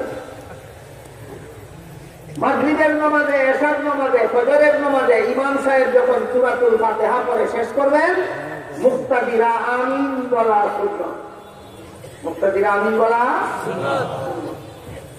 কোন কোন হাদিসে আমিন দূরে বলার কথাও আছে, কোন কোন হাদিসে আমিন আসতে বলার কথাও আছে। তাহলে আমিন বলার হাদিসে একরকম না 2 রকম? আসতে বললে কি জুড়ে বলা হয়? জুড়ে বললে কি আসতে বলা হয়? তোমরা তো মাযহাব মানো না, হাদিসে যা আছে তা মানো। দুটোটা মেনে দেখাও বাপের বেটা হয়ে।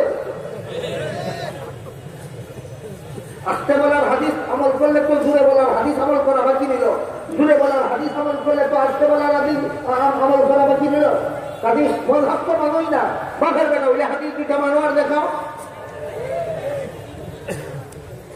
আবু হানিফা রাহমাতুল্লাহি আলাইহি জুরে আমিন বলার হাদিসটা হলো জায়েজ বুঝাবার জন্য, আর আস্তে আমিন বলার হাদিসটা হলো সওয়াব আছে বুঝাবার জন্য। জুরে আমিন বলার হাদিসটা কি বুঝাবার জন্য? জায়েজ। আস্তে আমিন বলার হাদিসটা কি বুঝাবার জন্য? সওয়াব আছে। সুতরাং উভয় হাদিসে আমি কাজে লাগাইতে পারলাম, মাযহাব না মানার কারণে না মাযহাব মানার কারণে। এখন যদি বলো ঠিক আছে জায়েজ তো আছে, আমরা এইটাই করি।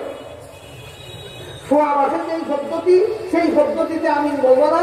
যে পদ্ধতিতে আমিন বলা জায়েজ আছে সেই পদ্ধতিতে আমিন বলবো, আমার আপত্তি নাই। হাদিসে বিবি তালাক দেওয়ার কথাও আছে, হাদিসে বিবি নিয়ে জীবন যাপন করার কথাও আছে। বলুন, হাদিসে বিবি তালাক দেওয়ার কোনো কথা নাই? হাদিসে বিবি নিয়ে জীবন যাপন করার কথা নাই? তাইলে তালাক দিলে তো জীবন যাপন হয় না, জীবন যাপন করলে তো তালাক দেওয়া হয় না। তখন কোন হাদিস মানবা? তালাক দেওয়ার হাদিসটা হলো জায়েজ আছে বোঝাবার জন্য, আর জীবন যাপনের হাদিসটা হলো সওয়াব আছে বোঝাবার জন্য। আমিন বলার বেলায় যদি সওয়াব আছে ফতবার দিয়া জায়েজ আছে ভদ্র, বিবির বেলায়ও সওয়াব আছে ফতবার দিয়া জায়েজ আছে ভদ্র।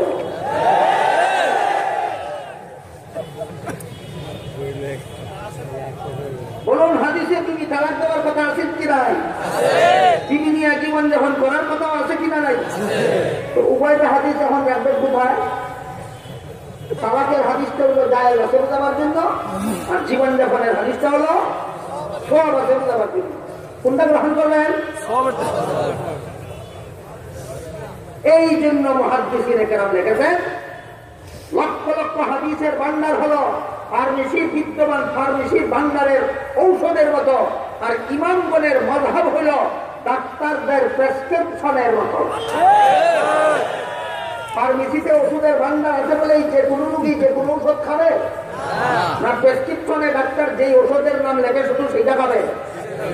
হাদিসে আমিন করে বলার কথা আছে বলেই আমিন করে বলবে, হাদিসে বিধি তালাক দেওয়ার কথা আছে বলেই তালাক দিয়ে দিবে না, কোন সময় কে তালাক দেবে আর কোন সময় কে দেবে না, কোন সময় তুমি আমিন কে বলবে আর কোন সময় কে বলবে না, সেটা মযহাবের ইমামগণ বলে দেবেন। মযহাবের ইমামগণ হলেন প্রেসক্রিপশন দাতা ডাক্তারের মতো, আর হাদিসের ভান্ডারের হাদিসগুলি হইল ফার্মেসির ভান্ডারের ঔষধের ভান্ডারের। ফার্মেসিতে ঔষধের ভান্ডার আছে বলেই যে কোনো রোগী যে কোনো ঔষধ খাবে না, ডাক্তারের ব্যবস্থাপত্র লাগে। ঠিক তেমনি ভাবে হাদিসে বিবি তালাক দেওয়ার কথা আছে বলেই সবাই বিবি তালাক দেবে না, মযহাবের ইমাম সিদ্ধান্ত করে দেবেন তার বিবি কখন তালাক দেবে কি না দেবে। হাদিসে থাকলেই আমল করে যায় না, মযহাব মতে হাদিস আমল করতে হয়। সুতরাং মযহাব না মানা পর্যন্ত হাদিস মানার কোনো পথ না। এই সমস্ত মযহাবীরা হানাফি মযহাবের প্রতিষ্ঠিত মসজিদ, হানাফি মযহাবের বেতনভোগী ইমাম, হানাফি মযহাবের কমিটি, হানাফি মযহাবের পরিচালিত মসজিদে গিয়া বাংলাদি করে ইমাম সূরা ফাতিহা পড়ার পরে চিৎকার দিয়ে আমিন বলে। এদেরকে বলে দিবেন একটা জায়েজ আছে কার মসজিদে এসে করেছ, আর একটা জায়েজ আছে কার ঘরে গিয়া করো। আর যদি ঘরে গিয়া জায়েজ আছে কাজটা না করে সোয়াব আছে সেটা করো, তাহলে মসজিদে আসলেও জায়েজ আছে না করে সোয়াব আছে না করো।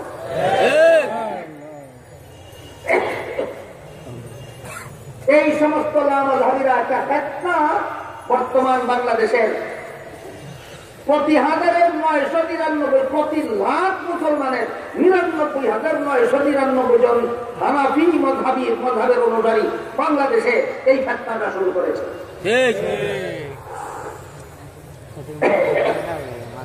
এদের আমলের গন্ডগোল আসল গন্ডগোল নয়, এদের আকীদার গন্ডগোল আসল। এদের আকীদার মূল ২ নম্বর মূল, আমলের মূল ২ নম্বর মূল, আকীদার মূল ১ নম্বর মূল। এদের আমল বাতিল, এদের আকীদা বাতিল, আমলও বাতিল, আকীদাও বাতিল। এই সমস্ত মযহাবী বাতিল পন্থীরা যে সমস্ত বাতিল আমল করে থাকে, এর মধ্যে একটা বাতিল আমল এরা তারাবির নামাজ ৮ রাকাত করে।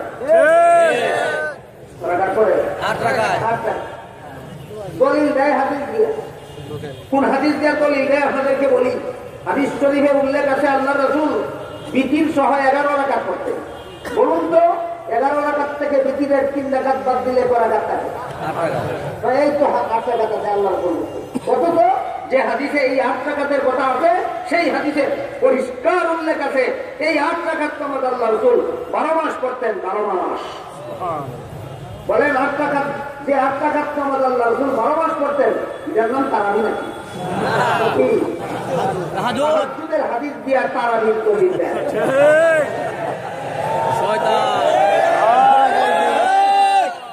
এরপরে শুনুন আরেক হাদিসে আছে আল্লাহ রাসূল বিতির সহ 23 রাকাত করতেন। এবার বলুন 23 রাকাত থেকে বিতিরের 3 রাকাত বাদ দিলে কত রাকাত থাকে? 20 রাকাত। এই হাদিসে উল্লেখ আছে এই 20 রাকাত নামাজ আল্লাহ রাসূল শুধু রমজানে পড়তেন, শুধু রমজানে।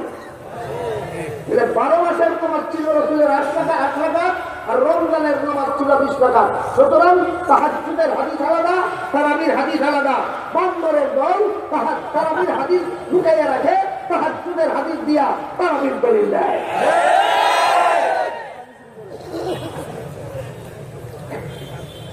এটা আকীদার গন্ডগোল না আমলের গন্ডগোল? আমলের গন্ডগোল। আমল এদের বাতিল আমলগুলির মধ্যে আরেকটা বাতিল আমল হলো এরা বলে নারী পুরুষের নামাজে কোনো ব্যবধান নেই। আপনারা কি জানেন নারী পুরুষের নামাজে কোনো ব্যবধান নেই? জুম্মা জুমার নামাজ পুরুষের উপর ফরজ, নারীর উপর ফরজ নয়। ঈদের নামাজ পুরুষের জন্য ওয়াজিব, নারীর জন্য ওয়াজিব নয়। 5 বেলার নামাজ, তারাবির নামাজ মসজিদে গিয়ে জামাতের সাথে পড়া পুরুষের জন্য সুন্নাত, নারীর জন্য সুন্নাত নয়। একটা মেয়ে লোক রসুলের কাছে মসজিদে গিয়ে আমার নবীর সাথে জামাতে শরীক হওয়ার অনুমতি চাইছিল। কেন? কারণ মসজিদের নবীর জামাতে শরীক হইলে 1 রাকাতে 50,000 রাকাতের সমান সওয়াব পাওয়া যায়। আল্লাহ রাসূল ওই মেয়ে লোকটাকে নিষেধ করলেন, তোমার জন্য মসজিদে জামাতে শরীক হওয়ার অনুমতি নাই, এই সবটাই তুমি একা একা ঘরে করলে না। সুবহানাল্লাহ। আর পরিষ্কার হাদিস আল্লাহ রাসূল বলেন, খায়রু মাসাজিদিন নিসাই কারু বিউতিহিন্না, নারীদের শ্রেষ্ঠ মসজিদ তাদের ঘরের কোণা। এত পরিষ্কার হাদিস থাকা সত্ত্বেও লামাজাবিরা বলে পুরুষরা যেভাবে 5 বেলার নামাজ মসজিদে গিয়ে জামাতের সাথে পড়বে, নারীরাও 5 বেলার নামাজ মসজিদে গিয়ে জামাতের সাথে পড়তে হবে। বলুন লামাজাবিদের এই মতবাদ রাসূলের হাদিসের পক্ষে না বিপক্ষে? ওই হাদিসটা মানল কোথায়?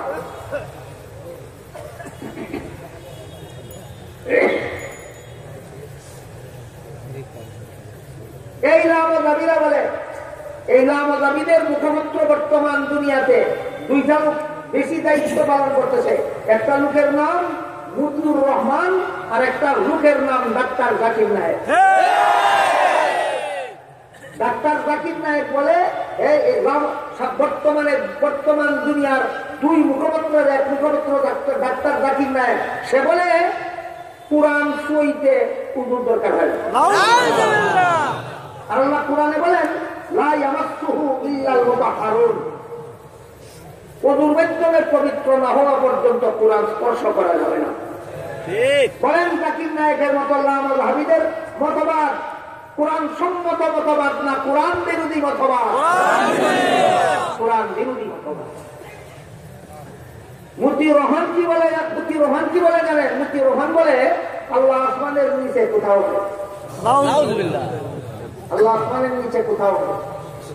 আর আল্লাহ বলেন ওয়া হুয়া মাআকুম আইনা কুনতুম, তোমাদের যে যখন যেখানেই থাকো আল্লাহ তার সাথে তখন সেখানেই থাকে। আল্লাহ বলেন মা মিন নাজওয়া সালাসাতিন ইল্লা হুয়া রাবিউহুম ওয়ালা খামসাতিন ইল্লা হুয়া সাদিসুহুম ওয়ালা আদনা মিন যালিকা ওয়ালা আকসারা ইল্লা হুয়া মাহুম, তোমাদের কোন 3 ব্যক্তি যদি চুপি সরে কথা বলে আল্লাহ 4র্থ জন হিসেবে সেখানে থাকেন।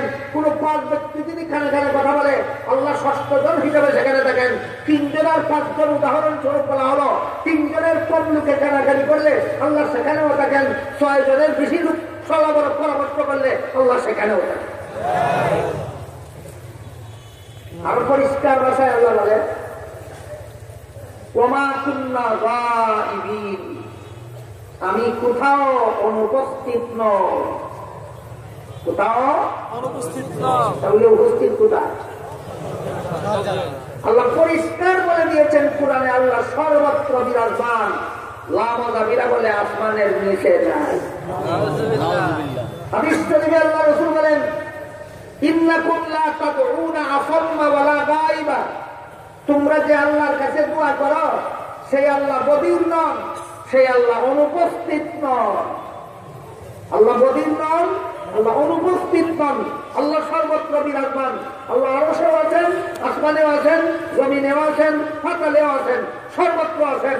পরিষ্কার ভাষায় আল্লাহ কোরআনে বলেছেন আল্লাহ সবখানে আছেন। পরিষ্কার ভাষায় রাসূল হাদিসে বলেছেন আল্লাহ সবখানে আছেন। লামাযহাবীরা বলে আল্লাহ আসমানের নিচে নাই। সুতরাং লামাযহাবীদের মতবাদ কোরআন হাদিস সম্মত মতবাদ, কোরআন হাদিস বিরোধী মতবাদ। এদের শুধু আমল বাতিল না আকীদা বাতিল? শুধু আমল বাতিল নয়, আকীদা। লামাযহাবীরা বলে জুম্মার খুতবা মাতৃভাষায় দিতে হবে। আর আল্লাহ কি বলেন দেখেন, আল্লাহ পাক রব্বুল আলামিন বলেন ইয়া আইয়ুহাল্লাযীনা আমানু ইযা নুদিয়া লিস-সালাতি মিন ইয়াউমিল জুমআতি ফাসআউ ইলা যিকরিল্লাহি ওয়া যারুল বাইত। হে ঈমানদারগণ, জুমার দিনে যখন আযান দেওয়া হয় নামাজের জন্য, তখন তোমরা তাড়াহুড়া করে আল্লাহর জিকিরের দিকে চলে আসো, সংসারের কাজকর্ম বর্জন করো।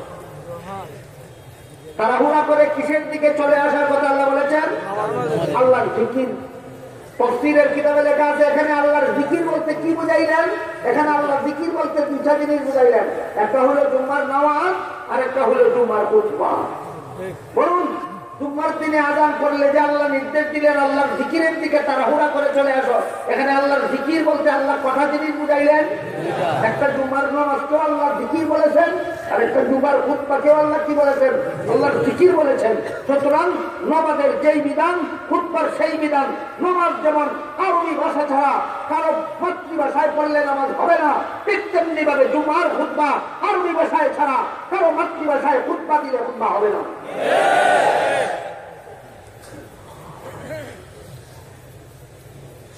এ সমস্ত আয়াত এবং হাদিসের জবাব দিতে না পেরে শেষ পর্যন্ত লামধারীরা বলে আল্লাহ যদি সবখানে থাকেন তাহলে তো টয়লেটেও থাকবেন। আমি জিজ্ঞেস করি টয়লেটে থাকলে কি হবে? আল্লাহ তো নাফাক হয়ে যায়। টয়লেটে আল্লাহ থাকলে নাফাক হবে না ভাগ থাকবে, সেই জবাব আমি পরে দেব। আগে জিজ্ঞেস করি লামধারীরা কোনদিন টয়লেটে যায় কিনা? তোমাদের যুক্তি মতো তোমরা না পাও। টয়লেটে থাকলে যদি না ভাগ হয়ে যায়, তোমরা তো কয়েক মিনিট টয়লেটে থাকো, তোমরা না পাও। আর যদি বলো টয়লেটে আমরা কিছুক্ষণ থাকলেও মলের ভিতরে থাকি না বাইরে থাকি, বলতে পারে টয়লেটের ভিতরে যে মল থাকে আমি মলের ভিতরে ঢুকি না, এই জন্য আমি না ভাগ করি না। আমি জিজ্ঞেস করি তোমার দৃষ্টি মলের মধ্যে পড়ে কিনা? তাহলে তোমার দৃষ্টি না ভাগ। আর যদি বলো আমার দৃষ্টি কোনো পদার্থ নয়, মলের মধ্যে পড়লেও দৃষ্টি না ভাগ হয় না, তাহলে তোর দৃষ্টি পদার্থ না, আল্লাহর তুই পদার্থ বুঝলে কেমনে? আল্লাহ টয়লেটের ভিতরে থাকলে আল্লাহ না ভাগ হয়ে যাবে। কোন শয়তানি যুক্তি, কোন কুযুক্তির দ্বারা বুঝলি তুই?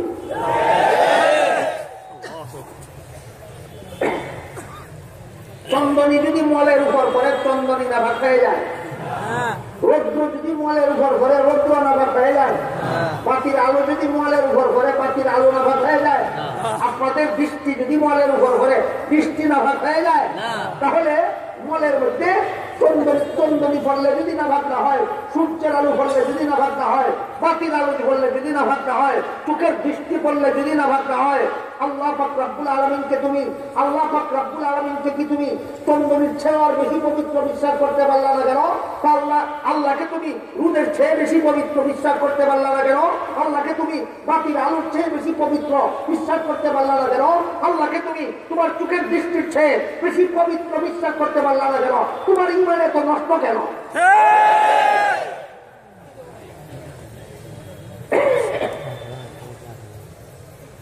বুঝে দেখে বলুন হাদিসের শুধু আমল বাতিল না কি দাও?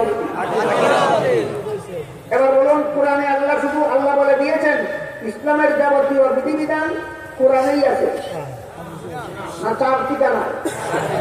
প্রথম ঠিকানার নাম আল্লাহর কোরআন। ইসলামের কিছু বিধান কোরআনে আছে, আল্লাহ বলে রাসূলুল্লাহ, সেই বিধানগুলি আল্লাহর কোরআন থেকে গ্রহণ করো। কিছু বিধান রাসূলের হাদিসে আছে, সেই মর্মে আল্লাহ বলেন ওয়া আতিউর রাসূল, সেই বিধানগুলি রাসূলের হাদিস থেকে গ্রহণ করো। কিছু বিধান উম্মতের ইজমায় আছে, সেই ব্যাপারে আল্লাহ বলেন ওয়া উলিল আমরি মিনকুম, ইসলামের যে বিধান উম্মতের ইজমায় আছে সেগুলি উম্মতের ইজমা থেকে গ্রহণ করো। এরপরে বলেন ফাইন তানাযাতুম ফি শাইইন, ইসলামের কিছু বিধান মুজতাহিদগণের ভিন্ন ভিন্ন মযহাবে আছে, সেই বিধানগুলি মযহাব থেকে গ্রহণ করো। মযহাব মানার কথা কোরআন হাদিসে আছে। এবার শুনেন কোন দেশের মুসলমান কোন মযহাব পালন করে, এটাও হাদিসে। বাংলাদেশের মুসলমান হানাফি মযহাব পালন করতে হবে, এটাও হাদিসে আছে। হযরত রাসূল করিম সাল্লাল্লাহু আলাইহি ওয়াসাল্লাম হযরত মুআয ইবনে জাবাল রাদিয়াল্লাহু আনহুকে ইয়ামান দেশের মুফতি বানাইয়া পাঠাইছেন। পাঠাবার সময় বলেছিলেন মুআয, ইয়ামানবাসীদের জীবনের সব সমস্যার সমাধান তুমি কোথা থেকে দিবা? মুআয বলেন আল্লাহর কোরআন থেকে দেব। রাসূল জিজ্ঞেস করেন যে সমস্যার সমাধান কোরআনে না পাও, সেই সমস্যার সমাধান কোথা থেকে দিবে? মুআয বলেন রাসূলের হাদিস থেকে দেব। রাসূল জিজ্ঞেস করেন যে সমস্যার সমাধান রাসূলের হাদিসে না পাও, সেই বিধান কোথা থেকে দেবে? মুআয বলেন আমি কোরআন হাদিসের আলোকে ইজতিহাদ করে বের করে দেব। মুয়াজ কথাটা বললেন, রাসূল শুধু সমর্থন করলেন নয়, রাসূল সন্তুষ্টি প্রকাশ করলেন। এবার বলুন, মুয়াজ ইয়ামানবাসীদের জন্য কার মাযহাব পালনের ব্যবস্থা করে দিলেন? মুয়াজের মাযহাব মক্কাবাসীদের জন্য ব্যবস্থা করে দিলেন, মদিনাবাসীদের জন্য মুয়াজের মাযহাব পালনের ব্যবস্থা করে দিলেন, এই ইয়ামানবাসীর জন্য।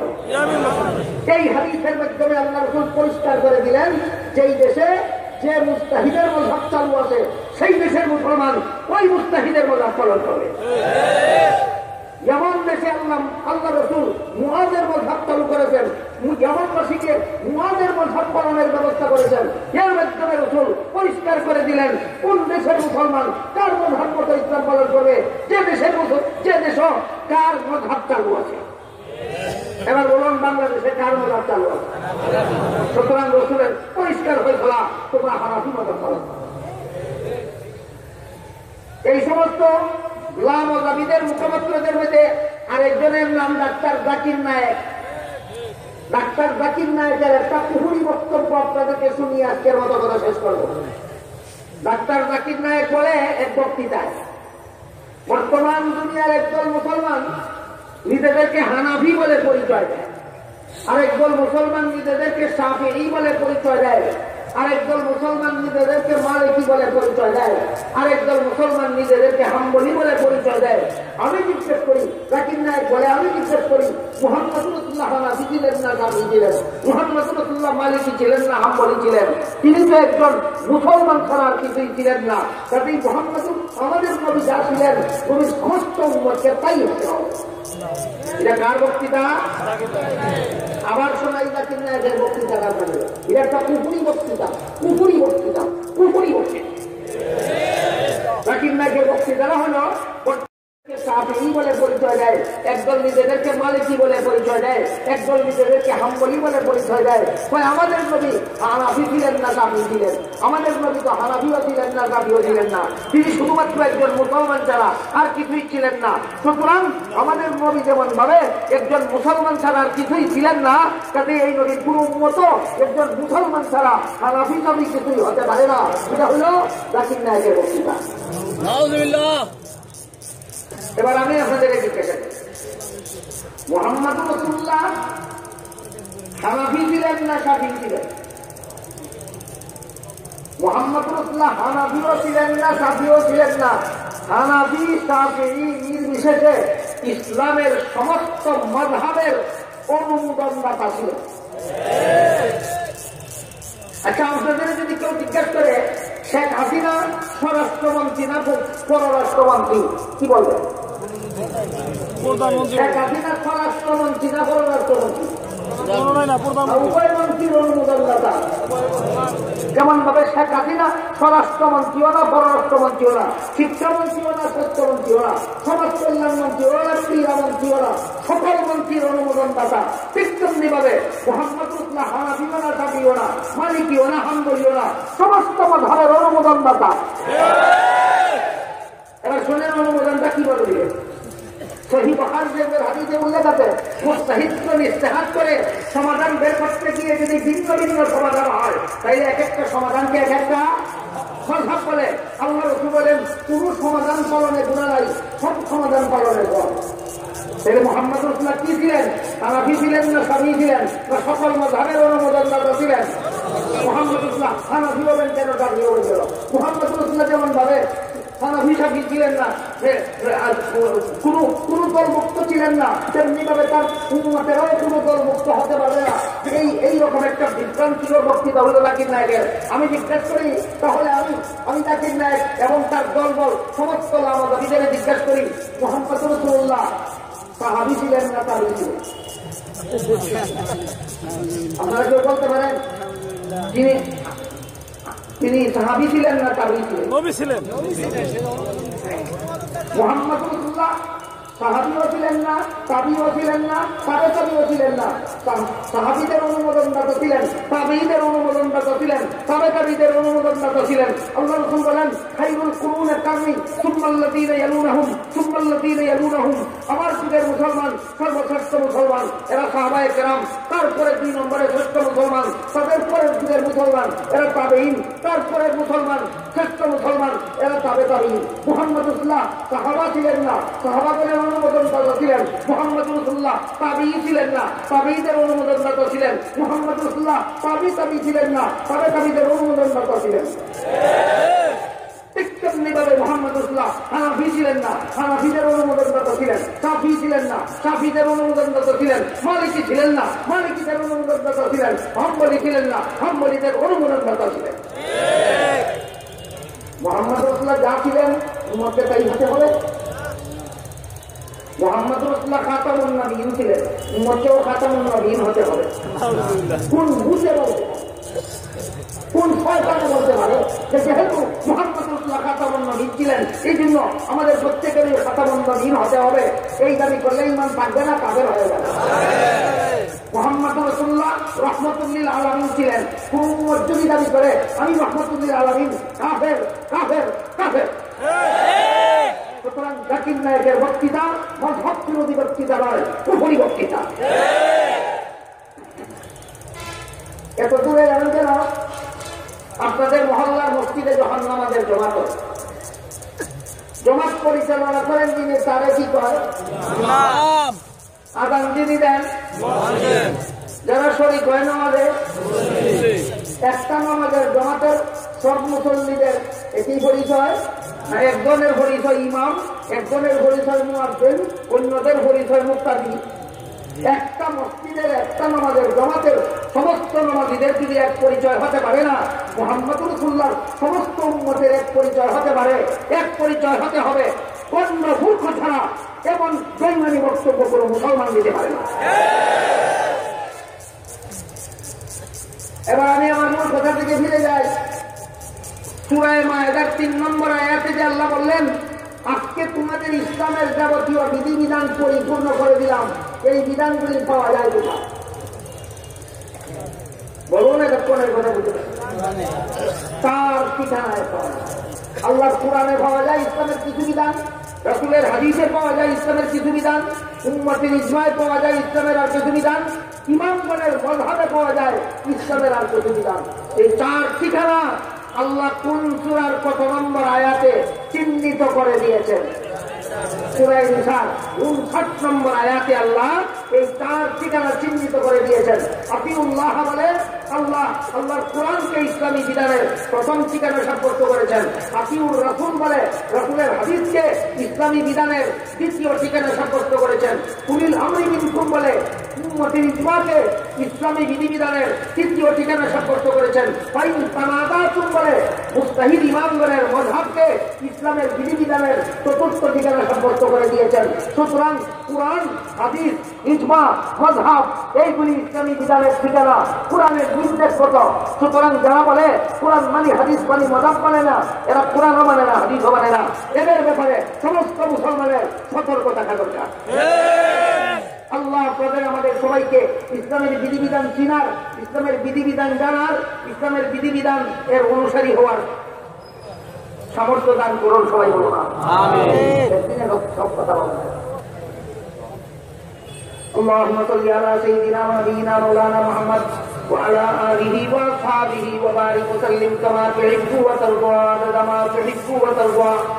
الحمد لله الذي هدانا لهذا وما كنا لنهتدي لولا أن هدانا الله. ربنا ظلمنا أنفسنا وإن لم تغفر لنا وترحمنا لنكونن من الخاسرين. ربنا آتنا في الدنيا حسنة وفي الآخرة حسنة وقنا عذاب النار. يا الله পাক কোরআন বিদায় এই মুবারক সম্মেলনকে কবুল আর মঞ্জুর করুন। ইয়া আল্লাহ এখানে কোরআন হাদিস থেকে যা কিছু আলোচনা করা হলো আমাদেরকে বুঝার এবং পালন করার তৌফিক দান করুন। ইয়া আল্লাহ সম্মেলনের ছিল আমাদের জিন্দেগানকে হেদায়েত করুন, সমস্ত মুমিন মুসলমান মুর্দেগানকে নাজাত দান করুন। ইয়া আল্লাহ আমার কাছে যারা যত দোয়ার দরখাস্ত করেছেন প্রত্যেকের নেক দোয়াকে কবুল আর মঞ্জুর করুন। যারা যত রকমের আশা ভরসা নিয়ে হাত উঠাইলাম প্রত্যেকের নেক বাসনাকে কবুল আর মঞ্জুর করুন। ইয়া আল্লাহ আমাদের দেশের শান্তি শৃঙ্খলা প্রতিষ্ঠা করে দিন, অশান্তি বিশৃঙ্খলা আমাদের দেশ থেকে দূর করে দিন। আল্লাহ আমাদের দেশকে হেফাজত করুন, আল্লাহ দেশের স্বাধীনতা হেফাজত করুন, দেশের সার্বভৌমত্ব হেফাজত করুন, দেশের ভৌগোলিক সীমারেখা হেফাজত করুন, দেশের বাসিন্দাদের জান মাল ইজ্জত হেফাজত করুন। আল্লাহ মুমিন মুসলমানের ঈমান আমল হেফাজত করুন। আমাদের পক্ষ থেকে লাখ লাখ কোটি কোটি দুরূদ আর সালাম হযরত রাসূল করিম সাল্লাল্লাহু আলাইহি ওয়াসাল্লামের রওজা শরীফে পৌঁছে দিন। রব্বানা তাকাব্বাল মিন্না ইন্নাকা আনতাস সামিউল আলিম ওয়া তুব আলাইনা ইয়া মাওলানা ইন্নাকা আনতাত তাওয়াবুর রাহিম ওয়া সুবহানা রাব্বিকা রাব্বিল ইজ্জাতি আম্মা ইয়াসিফুন ওয়া সালামুন আলাল মুরসালিন ওয়ালহামদুলিল্লাহি রাব্বিল আলামিন। আমিন।